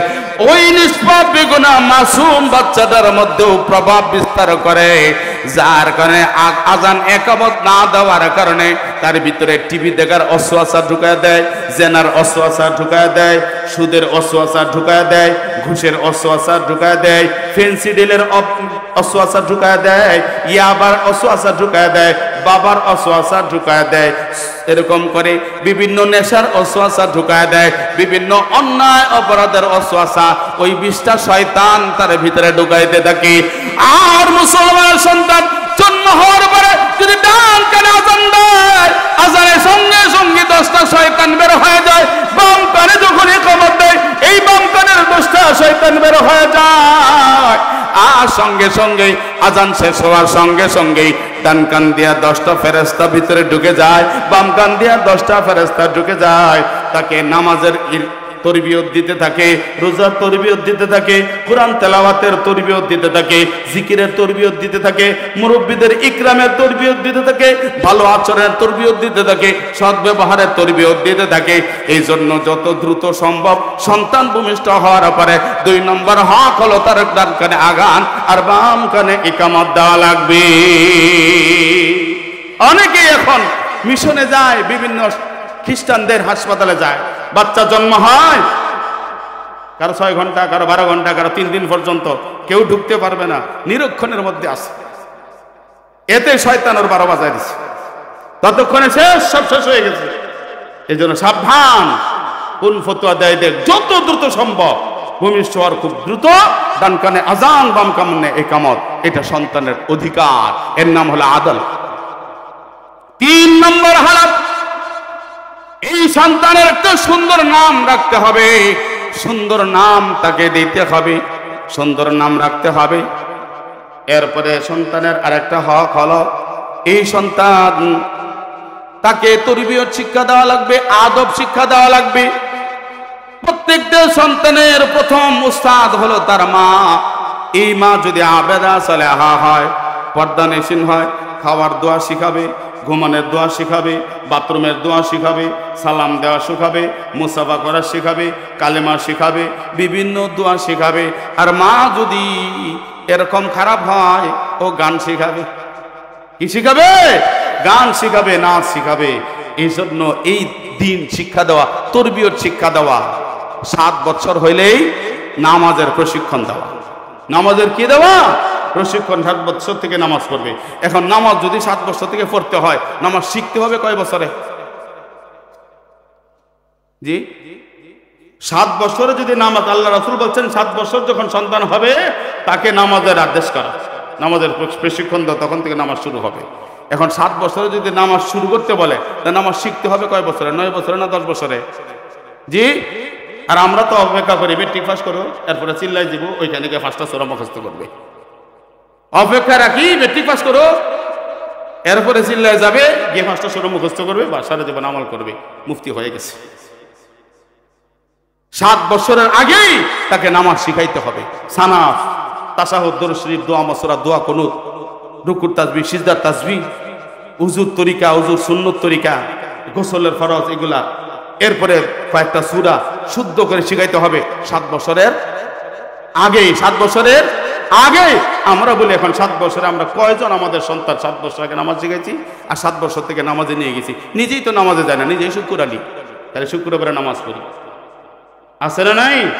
এই যে সন্তানের অধিকার নষ্ট করলাম। সন্তানকে দ্বীন শিক্ষা দেওয়া, কোরআন শিক্ষা দেওয়া। এই সন্তান যদি জাহান্নামী হয়, আল্লাহর আদালতে মামলা দায়ের করে বলবে, আল্লাহ রব্বুল আলামিন, তুমি দুনিয়ায় পাঠাইছিলা, ঈমান আমল নিয়ে আসতে পারি নাই, আল্লাহ এই জন্য গুনাহ পাপ ফাসিক ফুজ্জার হয়ে আসছি, কিন্তু আল্লাহ তোমার দরবারে দরখাস্ত, যে মা বাবার কাছে পাঠাইছিলা, ওই মা বাবা যদি কোরআন শিখাইতো, দ্বীন শিখাইতো, আজকে বদদিন হইয়া ফাসিক ফুজ্জার হইয়া জাহান্নামে যাওয়া লাগতো না। যেই মা বাবা আমাকে কোরআন শিখায় নাই, দ্বীন শিখায় নাই, সেই মা বাবার কারণে আজকে বদদিন হইয়া জাহান্নামের আগুনে জ্বলতে হচ্ছে। আগে ওই মা বাবাকে জাহান্নামে নিক্ষেপ করো, আমাকে যে শাস্তি বরাদ্দ করছো তার ডাবল শাস্তি আমার মা বাবাকে দাও, তাদের বুকের উপর পা রাখা জাহান্নামে যাও, বলেন নাউজুবিল্লাহ। যেন সাবধান, সন্তানকে দ্বীনি ইলম শিক্ষা দেওয়া লাগবে। সন্তান বিবাহের উপযুক্ত হইলে বিয়ে করে দেওয়া লাগবে। আজকে আমরা বলি যে সন্তান নিজের পায়ে দাঁড়াক, তারপরে বিয়ে করার জন্য অন্যকে দিয়ে প্রস্তাব দেয়, নিজে তো চান্স পায় না, আসে নিজে আর সরাসরি তো বলতে পারে না, খালি আসে বিয়ের দাওয়াত শোনায় যে আজকে আমার বন্ধুর দাওয়াত খাই আসলাম। বাপ তাও বুঝে না, গতকালকে আমার আর এক বন্ধুর বিয়ে হয়েছে, মা তাও বুঝে না, হয়তো বুঝাইতে চাচ্ছে যে আমার বন্ধুর বিয়ে হয়েছে, আমার কি বয়স হয় নাই, এটা বাপ মা বুঝে না, ওখানে দাওয়াতেই খায় আর বাপ মা শোনায়। কি বুঝলেন? এই যে আপনার সন্তান বিয়ের উপযুক্ত হওয়ার পরে বিয়ে দেন নাই, এর মাধ্যমে যদি শয়তান অসসে দেয়, কোনো গুনার কাজে জড়ায় দেয়, এর জন্য মা বাবা দায়ী। কয় নিজের পায়ে দাঁড়াইতে। আল্লাহ রাসূল সাল্লাল্লাহু আলাইহি ওয়াসাল্লামের কাছে একজন সাহাবী আসছে, আসে বলতেছে, ইয়া রাসূলুল্লাহ, আমার খুব অভাব, খুব অভাব, হুজুর কামই পাই না, না খায় থাকতে হয়, অনেক কষ্টে আছি, দোয়া করে দেন। হুজুর বলতে চারি মিয়া এখানে দোয়ার কাম নাই। কিসের কাম আছে? তুমি বিয়ে করো। হায় সর্বাস, নিজেই চলতে পারেন, একটা বুঝা কথা। আল্লাহ রাসূল বলছেন তুমি বিয়ে করো। সে চিন্তা করছে কি হয় হোক, আল্লাহ রাসূল বিয়ে করতে বলছে, বাস বাড়ির দিকে বিয়ে করে ফেলছে। বিয়ে করার পরে অভাব আরো ডবল হয়েছে। আগে তো দিনে 2 বেলা খাইতো, এখন 1 বেলায় খাও। কিন্তু আল্লাহ রাসূল বলছে আরেকটা বিয়ে করো। ও গিয়ে আবার আরেকটা বিয়ে করছে। কিছুদিন পর এসে বলছে ইয়া রাসূলুল্লাহ এখন তো আরো অভাব বাড়ছে। আল্লাহ রাসূল বলছে যাও আরেকটা বিয়ে করো। ও গিয়ে আরো একটা বিয়ে করছে, 3টা বিয়ে করছে। কিছুদিন পরে আল্লাহ রাসূল সাল্লাল্লাহু আলাইহি সাল্লামের কাছে অনেকগুলো হাদিয়া নিয়ে আসে, বিভিন্ন ফল মূল কাপড় টাপড় হাদিয়া নিয়ে আসে। বলতেছে ইয়া রাসূলুল্লাহ আল্লাহ তাআলা আমাকে খুব সুখ দিয়েছে, সচ্ছলতা দিয়েছে। ইয়া রাসূলুল্লাহ এটা আমার উপার্জন, আমার বিবিদের কামাই, আমার কামাই, সব মিলে আপনার কাছে হাদিয়া নিয়ে আসি, আলহামদুলিল্লাহ আমরা খুশি আছি। আল্লাহ রাসূল বলেন বলো তো কেমনে হইলো? বলছি ইয়া রাসূলুল্লাহ আমি তো কাম টাম পাই না, অকর্মা মানুষ, কাম করতে পারি না, মানুষ কামেও নেয় না, বিয়ে করলাম, তারপরে তারও অভাব, আপনি করলেন আর একটা, আরো অভাব। 3 নম্বর যখন বিয়ে করলাম এটা দর্জিগিরি জানে, তো হয় কাপড় সেলাই ওই কাইটা দেয়, আর আরেকটা দর্জিগিরি সেলাই করে, আর আরেকজন বাড়ির সংসারের কাজ করে। আর সংসারের অভাব নাই, আর আমি গিয়ে বাজারে খালি বিক্রি করি, বাজারে গিয়া বিক্রি করি, বাস আমার আর একদম গার্মেন্টস বাড়িতেই ফ্যাক্টরি হয়ে গেছে। সুবহানাল্লাহ। আমার এক ওস্তাদ মারা গেছেন, আল্লাহ অনেক জান্নাত নসিব করুন, মুফতি ওবায়দুল মতিন সাহেব রাহমাতুল্লাহ আলাইহি। আমাদের বয়ান তকদিরের হাদিস পড়া ছিল, তকদিরের হাদিস, ওয়াল কদরি খাইরিহি ওয়া শাররিহি মিনাল্লাহি তাআলা, আছে না? তকদিরে সব লেখা আছে। উনি বলতেছিল যে আমরা স্বামী আর স্ত্রী আল্লাহ তাআলা তকদিরে লিখে রাখছে কার স্ত্রী কে হবে। তা আমরা বলতেছিলাম হুজুর যদি লিখে রাখে, কত লোক এরকম বিবি খুঁজতে খুঁজতে খুঁজতে খুঁজতে 252টা দেখছে, একটাও বিয়ে হয় না। এমন হয় কি হয় না? ওই বউ দেখতে দেখতে 500 করে দিতে দিতে কত টাকা শেষ, যাতায়াত ভাড়া তো আছে, মিষ্টি আছে, এরপরে বিয়ে হয়। মিল তো জোরা যেহেতু আছে, তকদিরে লেখা আছে, ডাইরেক্ট মিলাই দিলেই হয়। তিনি বলতেন যে না, ডাইরেক্ট মিলাই দিলে কদর থাকবে না, যে জিনিস অনেক কষ্ট অর্জন হয় ওটার কদর হয়। এরপরে আরেকটা বিষয় তিনি বর্ণনা করছেন যে প্রত্যেকের রিজিক ওমা মিন দাব্বাতিন ফিল আরদি ইল্লা আলাল্লাহি রিজকুহা, সবার রিজিক আলাদা আলাদা আল্লাহর হাতে আছে। এরকম মনে করেন না আপনার বিবিকে খাওয়াই কে? আমার বিবিকে আমি খাওয়াই, আর 4টা সন্তান আছে খাওয়াই, 2 বেটা বিয়ে করছে, বউ আমি ফালি, এর যে বাচ্চা 2টা হয়েছে এগুলো আমি ফালি। আমরা বলি কি বলি না? বলি কি বলি না? বেটা একটা অকর্মা, কাম টাম করে না, ওরও খাওয়াইতে হয়, ওর বউকেও খাওয়াইতে হয়, নাতি একটা হয়েছে এটাও খাওয়াইতে হয়, নাকি বলে না? কারকেও খাওয়াইতে হয়। আসলে রিজিকের মালিককে আমার ওস্তাদ এত সুন্দর করে বুঝাইছেন যে মনে করো তোমার তকদিরে মাসে আছে 2000 টাকা, তুমি 2000 টাকা পাইতেছো, তোমার বিবির তকদিরে আছে 2000 টাকা। বিয়ের পরে তোমার কামাই আল্লাহ বরকত দিয়া 4000 টাকা করে দিবে। এই 2000 টাকা তোমার বউয়ের আর 2000 টাকা তোমার। আল্লাহ কয় যা তোরই দিলাম, তোর বউকে খাইস তুইও খাইস, দুজনের দিয়ে দিলাম। এমন হয় না যে একজন আসে তো ভাই এইটা হাদিয়া দিলাম, আপনিও নিয়েন, আপনার ভাইকেও দিয়েন, হয় না এরকম? এরপরে যখন সন্তান হয় এরপরের কামাই আরো বাড়ে যায়, এই সন্তানের রিজিকেও আল্লাহ দেয়, তবে তোমার মাধ্যমে দিয়ে তোমার পাওয়ার বাড়ায় দেয়। পাওয়ার বাড়ে না, পাওয়ার বাড়া দেয়। এইভাবে আপনার সন্তানকে যখন বিয়ে করাবেন তার রিজিক আল্লাহ তাআলাই দিবে, তার রিজিক আল্লাহ তাআলা দিবে। এর জন্য বিবাহের উপযুক্ত হলে বিয়ে দিয়ে দেওয়া, দিন শেখানোটা সন্তানের দায়িত্ব। এখন আসুন সংক্ষেপে আমি আমার যুবক ভাইদেরকে বলতে চাই, মা বোনেরা আপনারা একটু মনোযোগ দিয়ে শুনেন, এটা হলো দায়িত্ব আদল, সন্তানের হক আদায় করা, সন্তানের বাবার হক আদায় করার দায়িত্ব না। কি বুঝলেন? সন্তানকে আল্লাহ তাআলা বলে নাই তোমার বাবার হক সঠিক পাওনা আদায় করো। আল্লাহ বলছেন অকদা রাব্বুকা আল্লা তা'বুদু ইল্লা ইয়াহু ওয়া বিল ওয়ালিদাইনি ইহসানা। আদল অর্থ হলো সমান সমান। আপনি আমাকে একবার চা খাওয়াইছেন, আমি আরেকবার চা খাওয়াই দিলাম, এর নাম হলো সমান সমান। আপনি একদিন আমাকে দাওয়াত খাওয়াইছেন, আমি একদিন খাওয়াই দিলাম, সমান সমান। আদলের থেকে আরো উত্তম হলো ইহসান। ইহসান মানে উপকার করা। ইহসান মানে কি করা? উপকার করা।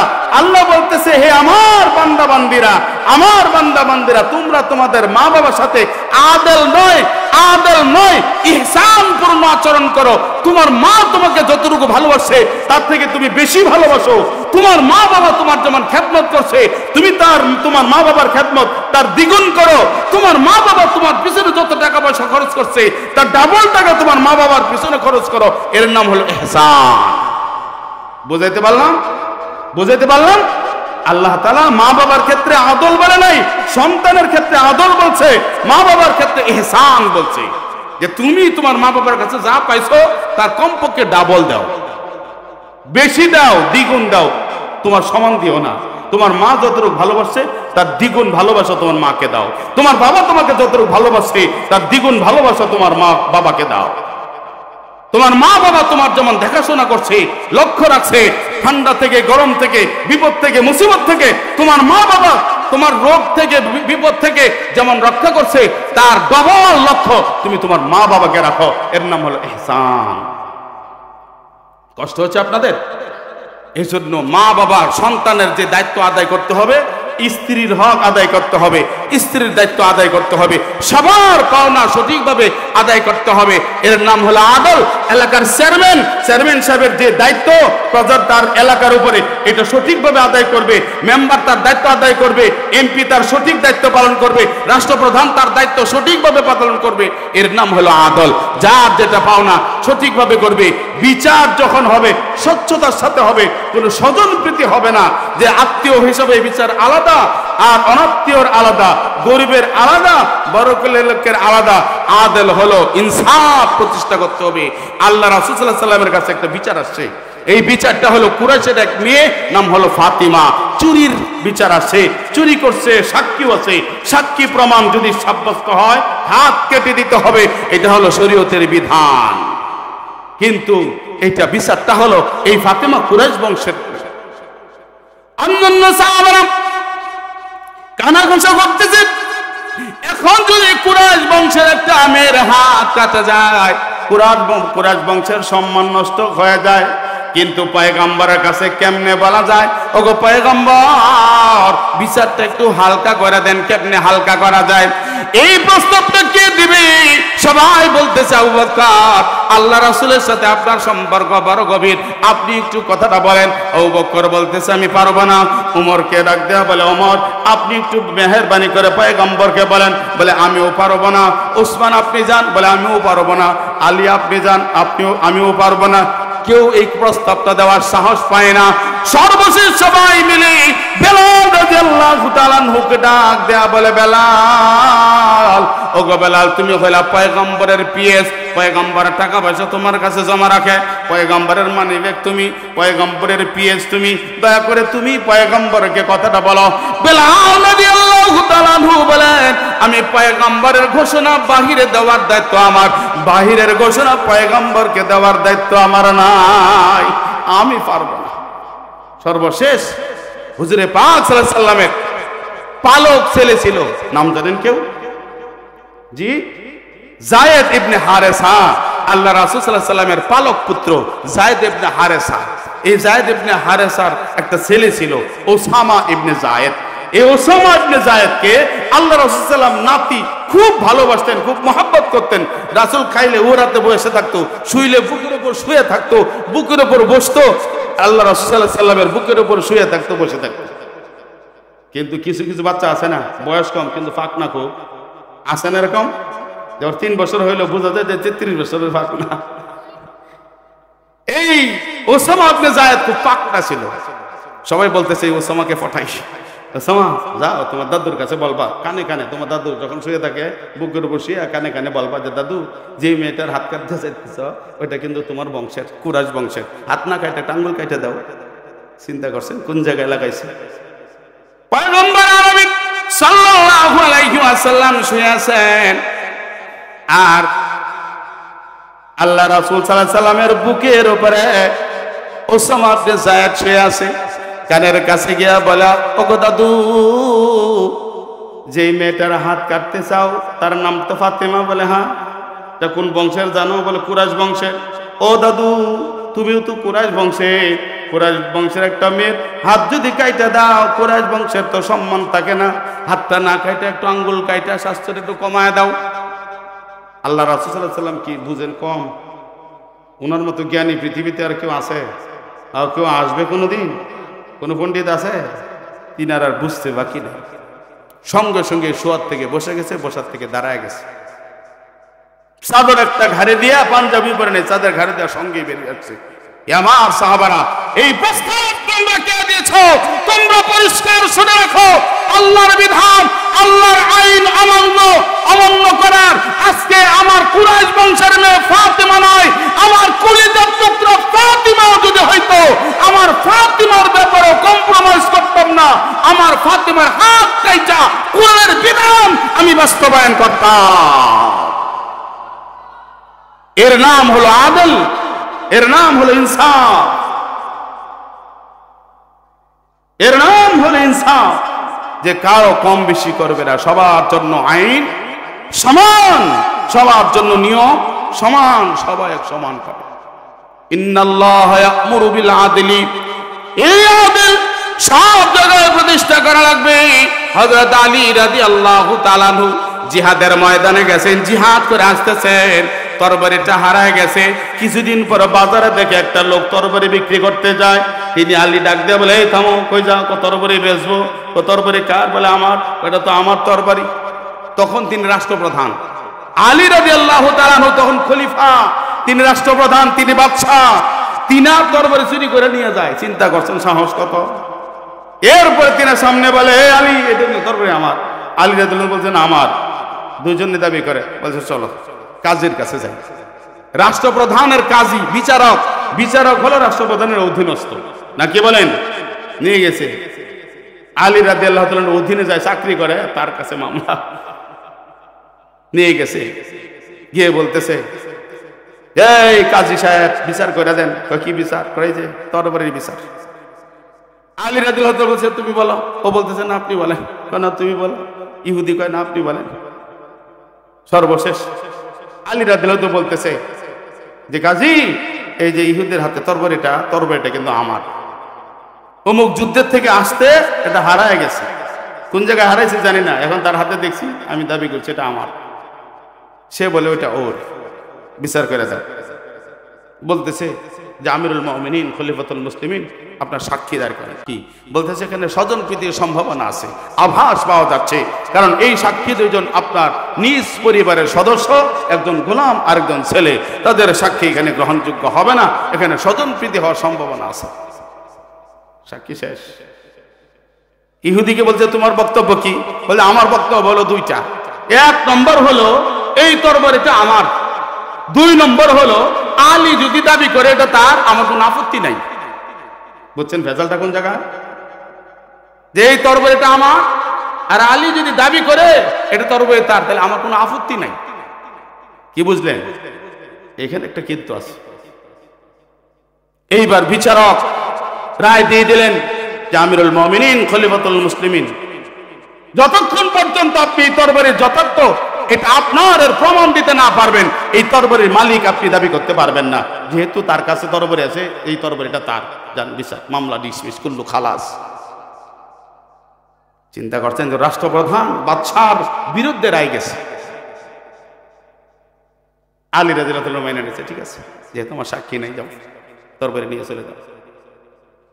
ইহুদি চোখ থেকে ঝরঝর করে পানি পড়ে আলী রাদিয়াল্লাহু তাআলা কে বলে, আলী, ও আমিরুল মুমিনিন খলিফাতুল মুসলিমিন, আপনার হাত দুইটা বাড়ায় দেন, তরবারির মামলা পরে হবে, আগে আমাকে পড়া দেন লা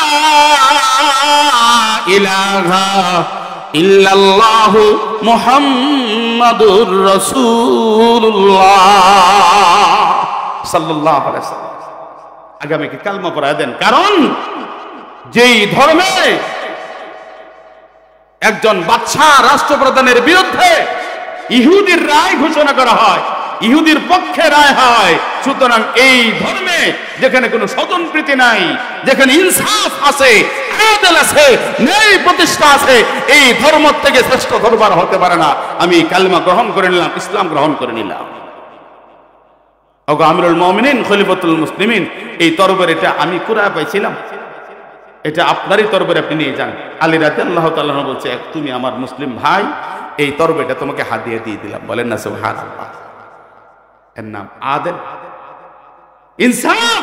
আজকে আমরা জুলুম, খালি কে কত জুলুম করতে পারে, কার কত ক্ষতি করতে পারে। এমন লোক আছে মামলা, তো বাড়ির ভিটা বিক্রি করে হইলো ওকে দেখে ছাড়বো, আছে না নাই? বাড়ির ভিটা বিক্রি করে হইলো ওকে দেখে ছাড়বো। একটা ছোট্ট গল্প, কোরআন হাদিসে নাই কিন্তু, এটা এমনি গল্প, উপন্যাসের গল্প, বুঝার জন্য। এক লোক স্বপ্নে দেখছে দেও আসছে, দেও আসে বলছে, এই নিবি? তো কি দিবি? তুই যা চাবি তাই দিবি। ছাগল চাইলে ছাগল দিব, গরু চাইলে গরু দিব, উট দিলে উট দিব, উট চাইলে উট দিব, বাড়ি চাইলে বাড়ি দিব, যা চাবি তাই দিব। ঠিক আছে দাও। বলতেছে শর্ত আছে, যার সঙ্গে তোর ঝগড়া তাকে দিব ডাবল, তোকে বাড়ি একটা দিলে ওকে দেবো দুইটা, তোকে গরু একটা দিলে ওকে দেবো দুইটা, তোকে ছাগল একটা দিলে ওকে দেবো দুইটা, তার ডবল দিব কিন্তু, হিসাব করে চাইছে। বলতেছে না দরকার নাই, আমার থেকে ওই ডবল পাবে, আমার দরকারই নেই। যাও। বিবিকে সকালবেলা বলে, বিবি পাইছিলাম, নিলাম না। কেন নিলাম না? যার সঙ্গে ঝগড়া ওকে বলে ডবল দিবে, এটা কি মানা যায়? হিংসা, হিংসা চলে। হিংসা আছে না নাই? হিংসা আমাদের দিলে আছে না নাই? আল্লাহ রাসূল সাল্লাল্লাহু আলাইহি ওয়াসাল্লাম বলেন, হে আমার উম্মতেরা, ইয়াকুম ওয়াল হাসানা ফাইনাল হাসাদা ইয়াকুলুল হাসানাতি কামা তাকুলুন নারুল হাতাব। হে আমার উম্মতেরা শুনে রাখো, সাবধান সাবধান, এই হিংসা একটা ভয়াবহ মারাত্মক একটা রোগ, যেটা ক্যান্সারের থেকেও মারাত্মক। এই হিংসা থেকে তোমরা দূরে থাকো, সবসময় দূরে থাকো, কারণ হিংসা একটা এমন ভাইরাস, এমন রোগ, একটা শুকনা কাঠের মধ্যে আগুন লাগায় দিলে কাঠটা পুড়ে যেমন ছাই হয়ে যায়, হিংসা এরকম। তুমি কষ্ট করে নামাজ পড়লা, কোরআন পড়লা, ইশরাক চাষ আওয়াবিন পড়লা, তাহাজ্জুদ পড়লা, কোরআন পড়লা, জিকির করলা, হজ করলা, যাকাত দিলা, সব আমল পুড়ে ছাই হয়ে যায় হিংসার গুনার কারণে। বলেন না নাউজুবিল্লাহ। যে হিংসা থাকলে সব আমল বরবাদ হয়ে যায়। এই হিংসায় আর একজন পাবের জন্য বিবি কয়, ও পাই তো, তুমি তো অভাবটা দূর হইতো, আমাদের না খায়া জীবন চলে, কত কষ্ট হয়, লবণ আনতে ফন্তা ফোরা। ঠিক আছে, পরে দেখা যাবে। পরে রাত্রে আবার দেও আসে বলতেছে, এই নিবি? দেও কিন্তু দিনে ঘটনা শুনছে, মনে করছে বিবি বাতাসি বেগম, খালি বাতাস মারে, বাতাসি বেগমের মনে হয় ফামে সে ফুলছে। না আজকে আমি নিব না, আগে তোকে দিব। এমন মানুষ তো জীবনে দেখে নে, মানুষ কি দেওয়ার পাঠি, এরা খালি নেওয়ার পাঠি। আজকে আমি দিব। কি দিবি? আমার দুইটা চোখ আছে, একটা চোখ তুই নিয়ে যা। দেখো এমন লোক তো জীবনে দেখে নিজে চোখ দিয়ে দেয়। বলছে কিন্তু শর্ত হইলো, ওই যার সঙ্গে আমার ঝগড়া, যাওয়ার সময় ওর দুইটা চোখ নিয়ে যাইস। কি বুঝলেন? যে নিজের একটা চোখ দিয়ে হলো আরেকজনকে অন্ধ বানাইতে চায়, যে আমার একটা চোখ নিয়ে যা, ও যাওয়ার সময় ওর দুইটা চোখ নিয়ে যাইস। এই হলো আমাদের চরিত্র। চিন্তা করছেন? আজকে আমাদের মধ্যে আদল নাই, ইনসাফ নাই, খালি জুলুম আর জুলুম। কে কত কাকে ঠকাইতে পারে, কে কত নিজে বেশি খালি খাইতে পারে, নিজে নিতে পারে। আজকে ইনসাফ ব্যক্তিগত জীবনে নাই, ইনসাফ পারিবারিক জীবনে নাই, ইনসাফ সামাজিক জীবনে নাই, ইনসাফ রাষ্ট্রীয় জীবনে নাই। সব জায়গায় যদি আদল ইনসাফ প্রতিষ্ঠা হতো, কোথাও কোনো অশান্তি হইতো না।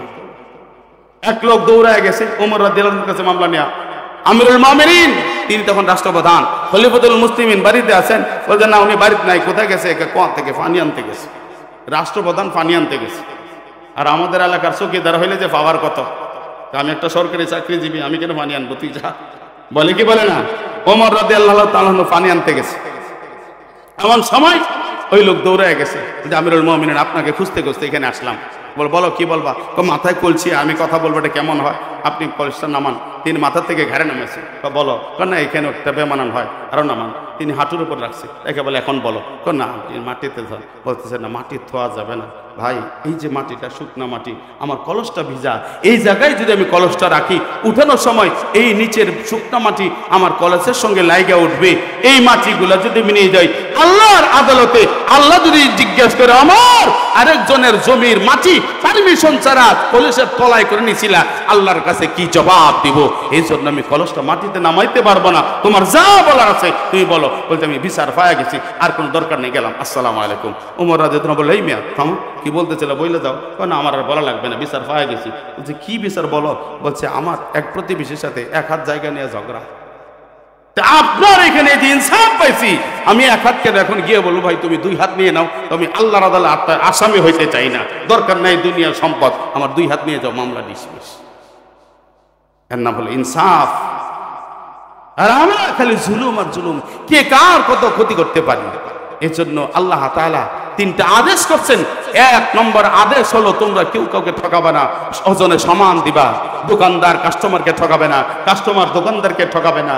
পথিক এরকম করে রাস্তা দিয়ে যাবে, কাউকে ঠকাবে না। যারা রাস্তায় আছে পথিককে ঠকাবে না, কারো মাল আত্মসাৎ করবে না, কারো ক্ষতি করবে না। এর নাম হলো আদেল, এর নাম আদেল। সব জায়গায় যার যা পাওনা, যার যা হক সব সঠিকভাবে আদায় করে দিব। পারবো তো ইনশাআল্লাহ, পারবো তো ইনশাআল্লাহ। 2 নম্বর আল্লাহ পাক রব্বুল আলামিন বলেন ওয়াল ইহসান।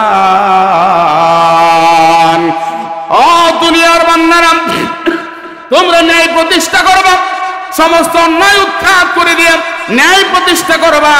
ন্যায় প্রতিষ্ঠা, আদেল অর্থ হলো ন্যায় প্রতিষ্ঠা। ন্যায় প্রতিষ্ঠা করার পরে তোমরা হলো ইহসান করবা। ইহসান মানে পরোপকার, সাহায্য করা, উপকার করা, সবার উপকার করা, সাহায্য করা, মানুষের কল্যাণ করা, এর নাম হলো ইহসান। ইহসান অর্থাৎ বেশি দেওয়া। একজন আপনাকে 1 বেলা খাওয়াইছে, আপনি 2 বেলা খাওয়ান।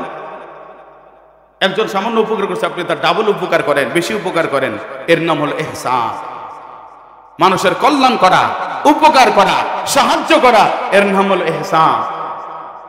হাদিসের মধ্যে আছে, বুখারী এবং মুসলিম শরীফের হাদিস। এক খারাপ মহিলা এক পথ দিয়ে যাইতেছে, একটা কুকুর কুয়ার কাছে গেলে ঘুরতেছে, জিহ্বা বের করে দিয়া পানি পান করবে, পানি সে নিচ থেকে উঠাইতে পারে না, খাইতেও পারে না। এই খারাপ মহিলা, বেশ্যা মহিলা, নিজের ওড়না ফাড়ে দড়ি বানায়া, নিজের মোজা বা জুতা লাগায়া কুয়ার থেকে পানি উঠে কুকুরকে পানি পান করাছে। এই সামান্য ইহসান করছে, উপকার করছে। আল্লাহ তাআলা খুশি হইয়া ওই খারাপ মহিলার জীবনের সব গুনাহগুলি মাফ করে জান্নাতি ঘোষণা করে দিয়েছে। আর আশরাফুল মাখলুক মানুষের যদি ইহসান করি, তাহলে আল্লাহ তাআলা কত খুশি হবে, কত খুশি হবে। এজন্য আমরা ইহসানপূর্ণ আচরণ করব, কারো কেউ জুলুম করব না। আয-যুলমু যুলুমাতু ইয়াউমাল কিয়ামাহ। জুলুম কিয়ামতের দিন ভীষণ অন্ধকার হয়ে দেখা দিবে। জালেম কেউ যদি কারো উপর জুলুম করে, যারা পরিমাণ জুলুমও যদি করে, তার কোনো ইবাদত আল্লাহর দরবারে কবুল হবে না, তার কোনো আমল আল্লাহর দরবারে কবুল হবে না। পয়গম্বর আরবি সাল্লাল্লাহু আলাইহি সাল্লাম বয়ান করতেছেন সাহাবারা সামনে। পয়গম্বর বলেন, আমার কলিজার টুকরা সাহাবারা, তোমরা কি বলতে পারো কোন লোকটা সবচাইতে অসহায়, সবচেয়ে নিঃস্ব? সাহাবারা বলেন, ইয়া রাসূলুল্লাহ, ইয়া হাবিবাল্লাহ, যার টাকা নাই, পয়সা নাই, মাল নাই, দৌলত নাই, ওই লোকটাই হলো সবচাইতে নিঃস্ব, সবচেয়ে অসহায়। পয়গম্বর বলেন, না না, আমার উম্মতেরা, আমার সাহাবীরা, সবচাইতে নিঃস্ব অসহায় হলো ওই ব্যক্তি, যেই ব্যক্তি আল্লাহর আদালতে পাহাড় পরিমাণ নেকি নিয়ে উঠবে। পাহাড় পরিমাণ নেকি, পাহাড় পরিমাণ নেকি, 5 ওয়াক্ত নামাজের নেকি, কুরআন তেলাওয়াতের নেকি, ইশরাক, তাসবিহ, তাহাজ্জুদ, কুরআন তেলাওয়াত, জিকির আজকারের নেকি, আওয়াবিনের নেকি, বহু নেকি নিয়ে উঠবে। পক্ষান্তরে হুকুকুল ইবাদ, বান্দার হক নষ্ট করার গুনাহ তার আমলনামায় থাকবে। একজন আসে বলবে, আল্লাহ, দুনিয়ার মধ্যে আমাকে থাপ্পড় মারছিল, প্রতিশোধ দিতে পারে নাই, আল্লাহ আজকে বিচার চাই। আল্লাহ বলবে, এখান থেকে যেই পরিমাণ তোকে কষ্ট দিছে, তোর হক যেই পরিমাণ নষ্ট করছে, এই পরিমাণ নেকি নিয়ে তুই জান্নাতে চলে যা। আরেকজন আসে বলবে, আমাকে গালি দিছিল, আল্লাহ বলবে, তুইও নেকি নিয়ে যা। আরেকজন আসে বলবে, আল্লাহ, আমার টাকা আত্মসাৎ করছিল, টাকা পাইতাম, দেয় না, আল্লাহ বলবে, নেকি নিয়ে যা। এইভাবে যত মানুষের হক নষ্ট করছে, যত মানুষকে পিটাইছে, যত মানুষকে লাথিয়েছে, যত মানুষকে অপমান করছে, যত মানুষকে গালি গালাজ করছে, যত মানুষকে অপমান অবদস্থ করছে, সব পাই পাই করে এখানে হিসাব হতে থাকবে। নেকি একজন একজন করে আসতে থাকবে। নেকি নিতে নিতে এক সময় নেকি শেষ হয়ে যাবে, আর নেকি বাকি থাকবে না, নিঃস্ব হয়ে গেছে। এরপরে হকদার শেষ হবে না, কষায় এসে বলবে, আল্লাহ, আমার কাছে গোস্ত নিয়েছিল, টাকা দেয় নাই।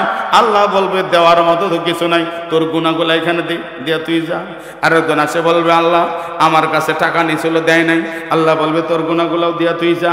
আরেকজন আসে বলবে, আল্লাহ, দুনিয়ার মধ্যে আরবি সাল্লাল্লাহু সাল্লাল্লাহু আলাইহি ওয়াসাল্লাম বলেন হাশরের ময়দানে দুই শ্রেণীর মানুষ এমন অবস্থায় দাঁড়াবে, চুরি না কইরাও চোরের কাতারে দাঁড়াবে, জেনা না কইরাও জেনার কাতারে দাঁড়াবে, চুরি করে নাই তার এরপরেও চোরের কাতারে দাঁড়াবে, জেনা করে নাই তারপরেও জেনার কাতারে দাঁড়াবে। সাহাবারা বলেন ইয়া রাসূলুল্লাহ এটা কেমন কথা? আল্লাহর আদালত এমন হওয়ার কথা না। আল্লাহর আদালতে দুনিয়ার মধ্যে তো এমন হয়, চুরি না কইরাও অপবাদ দিয়া জেলখানায় যায়, খুন না কইরাও আসামি হয়, ফাঁসি হয় কি হয় না? দুনিয়ায় অপরাধ না কইরাও মিথ্যা সাক্ষী দিয়া নিরপরাধকে অপরাধী বানায়া 10 বছর 15 বছর জেল খাটায়, আছে না নাই? আবার দেখা যায় একটা অপরাধী সাক্ষীর অভাবে তার কোনো মামলাই নাই, নির্দোষী খালাস, হয় কি হয় না? কিন্তু আল্লাহর আদালত তো এরকম হয় না, ওইখানে বিচার পাই হবে, কোনো স্বজন প্রীতি হবে না। কারণ আল্লাহর আদালত হলো চূড়ান্ত আদালত। ওই আদালতের মধ্যে সাক্ষী যারা হবে স্বজন প্রীতির কোনো প্রশ্ন নাই। 1 নম্বরে সাক্ষী আমলনামার সামনে, জীবনে যা কর্ম করছে সব কিন্তু আমলনামায় লেখা থাকবে কি থাকবে না? কিরামান কাতিবিন, ফেরেশতা 2 জন মানুষের সাথে থাকে সদা সর্বক্ষণ। পাপ পুণ্য ভালো মন্দ, পাপ পুণ্য ভালো মন্দ যা করে বান্দা ফেরেশতারা লিখে রাখে আমলনামায়, ফেরেশতারা লিখে রাখে আমলনামায়। এই আমলনামার সামনে আসবেন নাফরমান, সারা জীবন বাটপারি করছে, 2 নম্বরই করছে, ওই জায়গায় বলবে আল্লাহ এই আমলনামা মানি না, এই খাতা কোনোদিন দেখি নাই, কে লিখছে জানি না, এটা মানে না। ঠিক আছে বাদ দাও, তুমি যেহেতু মানো না, আরো সাক্ষী আছে, ফেরেশতাদের সাক্ষী দাঁড় করা দিবে, বলবে আল্লাহ এদেরকে জীবনে কোনোদিন দেখি নাই, যাদেরকে দেখি নাই চিনি না জানি না তাদের সাক্ষী মানি না। আল্লাহ বলবে আরো সাক্ষী আছে, ইয়াউমা ইযিন তুহাদ্দিসু আখবারাহা, যেই জমিনে দাঁড়া বইসা গুনাহ করছে জমিনকে সাক্ষী দাঁড় করা দিবে, জমিন সাক্ষী দেবে, বল এই জমিনের সাক্ষীও মানবে না। আল্লাহ পাক রব্বুল আলামিন বলেন আল ইয়াউমা নাখতিমু আলা আফওয়াহিহিম ওয়া তুকাল্লিমুনা আইদিহিম ওয়া তাশহাদু আরজুলুহুম বিমা কানু ইয়াকসিবুন। বলেন আল্লাহু আকবার। আল্লাহ পাক রব্বুল আলামিন তখন তার মুখ বন্ধ করে দিবেন, জবরে তালা লাগা দিবে, হাত বলবে আল্লাহ এই 2টা হাত দিলা তোমার গোলামি করার জন্য, ইবাদত করার জন্য, এই হাত 2টা দিয়া গুনাহ করছে। চোখ বলবে আল্লাহ চোখ দিছিলাম নেক আমল করার জন্য, চোখ দিয়া গুনাহ করছে।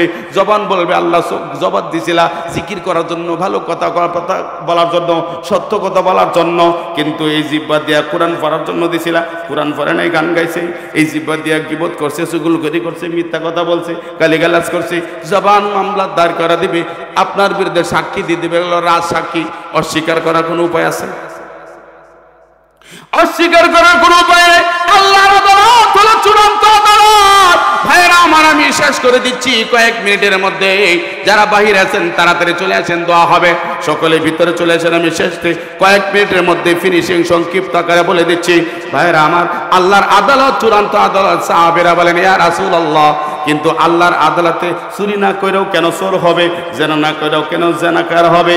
আল্লাহ রাসূল সাল্লাল্লাহু আলাইহি ওয়াসাল্লাম বলেন যারা মানুষের কাছে টাকা ধার নেয়, কর্জে হাসানা নেয়, দোকান থেকে বাকি খায়, মানুষের পাওনাদার, টাকা দেওয়ার ইচ্ছা নাই, নিয়ত নাই, এরকম লোক আছে না নাই? টাকা নিয়েছে 5000, শুক্রবারে দেবো, ওই কত শুক্রবার পার হয়ে গেছে, ওর খবর নাই, আছে না নাই? দোকান থেকে বাকি খায়, দোকানদার টাকা চাইলে কয় মিয়া আমি কি টাকা খায়া পালাইছি নাকি দেশ থেকে, আমি কি চলে গেছি? লোকটা তো আসি, দিব তো তোমাকে টাকা। মিয়া টাকা কয়টা টাকার জন্য? আমার বাপ দাদা 14 গোষ্ঠীর এরকম রেকর্ড নাই, আছে না নাই? কত ওয়াজ যে করে, টাকা দেয় না বাটপার, আবার ওয়াজ করে, এরকম আছে না নাই? আল্লাহ রাসূল বলেন মানুষের টাকা দেয় না, পাওনা দেয় না, হক আদায় করে না, দেওয়ার নিয়তও নাই, ওইটা আল্লাহর আদালতে চোরের কাতারে দাঁড়াবে। কিসের কাতারে? কিসের কাতারে? যেন সাবধান, কারো পাওনা দেরি করবেন না, যত তাড়াতাড়ি দিবেন।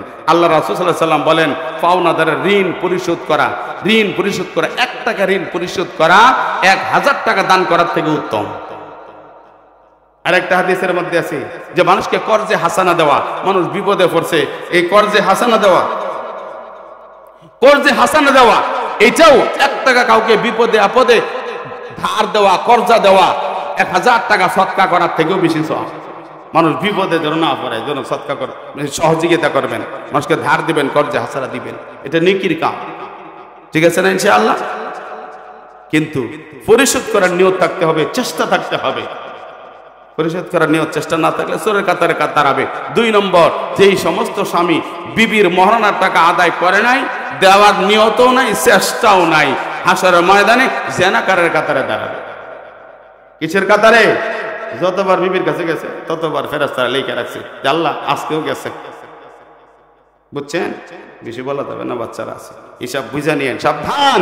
এরকম আসামি কেউ থাকলে হিসাব মিলা দেন, স্ত্রীর মহারণার টাকা আদায় করে দেন, কোন দিন ফুটটুস হয়ে যাবেন, আর এই মামলা সাফ হবে না।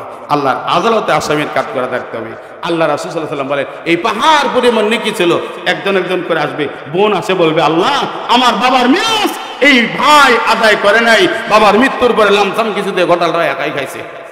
আল্লাহ বলবে যে তোর গুনাহগুলো দিয়া তুই যা। এরকম লোক আছে না নাই? অনেক বাপও এরকম আছে, মেয়েকে ঠকায়, আছে না নাই? বাপ ছেলেদের নামে সব লেখা দিছে, মেয়ের মাথায় হাত বলে কয় মারে তোর ভাইদেরকে কোটি কোটি টাকা সম্পদ দিলাম, তোকে কোটি কোটি টাকা সম্পদ দেই নাই, তোর মাথায় হাত বলে দোয়া দিয়ে গেলাম, দুধে ভাতে খাইস। আরে বাটপার, তোর মতো বাবার দোয়া আল্লাহর দরবারে কবুল হবে না। তুই মেয়ের মাথায় কেন বাইতুল্লাহর উপরে হাত রাইখাও, যদি বাইতুল্লাহর সাদে হাত রাইখাও দোয়া করি, তোর মতো সালেমের দোয়া আল্লাহর দরবারে কবুল হবে না। কারণ নিজের কলিজার টুকরা মেয়েকে যে ঠকায়, নিজের মেয়ে কলিজার টুকরা মেয়েকে যে ধোঁকা দেয়, ওর কোন ইবাদত আল্লাহর দরবারে কবুল হবে না। এমন বাবা আছে না নেই? হ্যাঁ, আদেল ইনসাফ কায়েম করতে হবে, ইহসান করতে হবে, মানুষের উপকার করতে হবে। আল্লাহ তাআলা 3টা আদেশ করছেন, ইন্নাল্লাহা ইয়া'মুরু বিল আদলি ওয়াল ইহসান। 1 নম্বর হলো তোমরা সঠিক পাওনাদারের পাওনা, দায়িত্বশীলের দায়িত্ব, হকদারের হক সব সঠিক মতো বিচার যা করবা সঠিক মতো করবা, সব কিছু কোনো যেন কম বেশি না হয়, এটা হলো আদেল। 2 নম্বর হলো তোমরা একজন একজনকে উপকার করা। ছোট্ট একটা উপকারের কথা বলে আমি শেষ করে দিচ্ছি। হাদিসের মধ্যে আসে জিহাদের ময়দানে কিছু সাহাবী শহীদ হয়ে গেছে। এই শহীদদের মধ্যে কিছু সাহাবী জিহাদের ময়দানে পড়ে আছে, কাতরাচ্ছে, এখনো রূহ বাইর হয় নাই, এখনো শহীদ হয় নাই, কাতরাচ্ছে, পানি পানি বলে চিৎকার করতেছে। একজন পানি নিয়ে দৌড়াচ্ছে, কোন জায়গা থেকে আওয়াজ আসে, কান পাইতা শুনে অমুক জায়গায় এরকম সাহাবাদের লাশের স্তূপ পড়ে আছে, এর জায়গা অনেক লাশের মধ্যে একজন পানি পানি বলে কান চিৎকার করতেছে।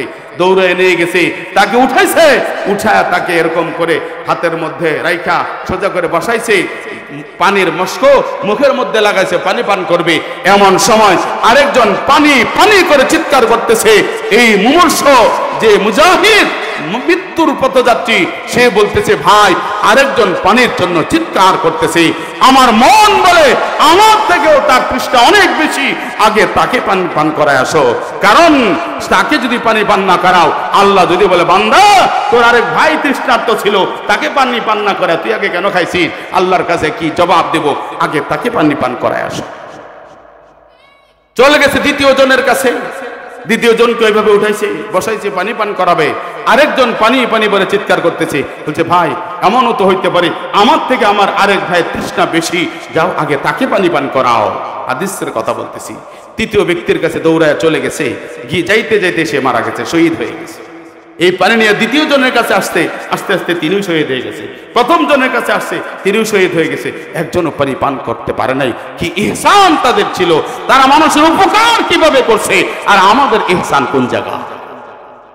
আমরা একটু চিন্তা করি, একটু চিন্তা করি। আমরা নিজে বাঁচলে বাপার নাম, বাপরে বাপ কি অবস্থা, কে মরে মরুক।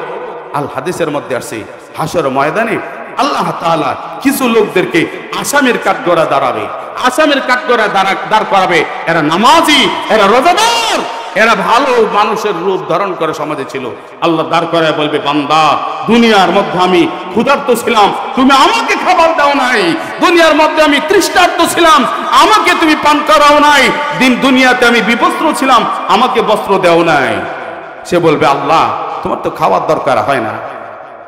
আল্লাহ বলবে আমি অসুস্থ ছিলাম, আমার চিকিৎসা করো নাই। বলবে আল্লাহ তুমি তো অসুস্থ হও না, তোমার তো পানাহারের প্রয়োজন হয় না, পোশাকের প্রয়োজন হয় না। আল্লাহ বলবে বান্দা তোমার প্রতিবেশী ক্ষুধার্ত ছিল, তুমি যদি তাকে খাবার দিতা আমি আল্লাহকে সেখানে পায়ে যাইতাম। তোমার প্রতিবেশী শীতে কষ্ট করতেছে, কম্বল নাই, সুইটার নাই, জ্যাকেট নাই, আর তোমার ঘরে জ্যাকেট সুইটার দর্জন দরিকা।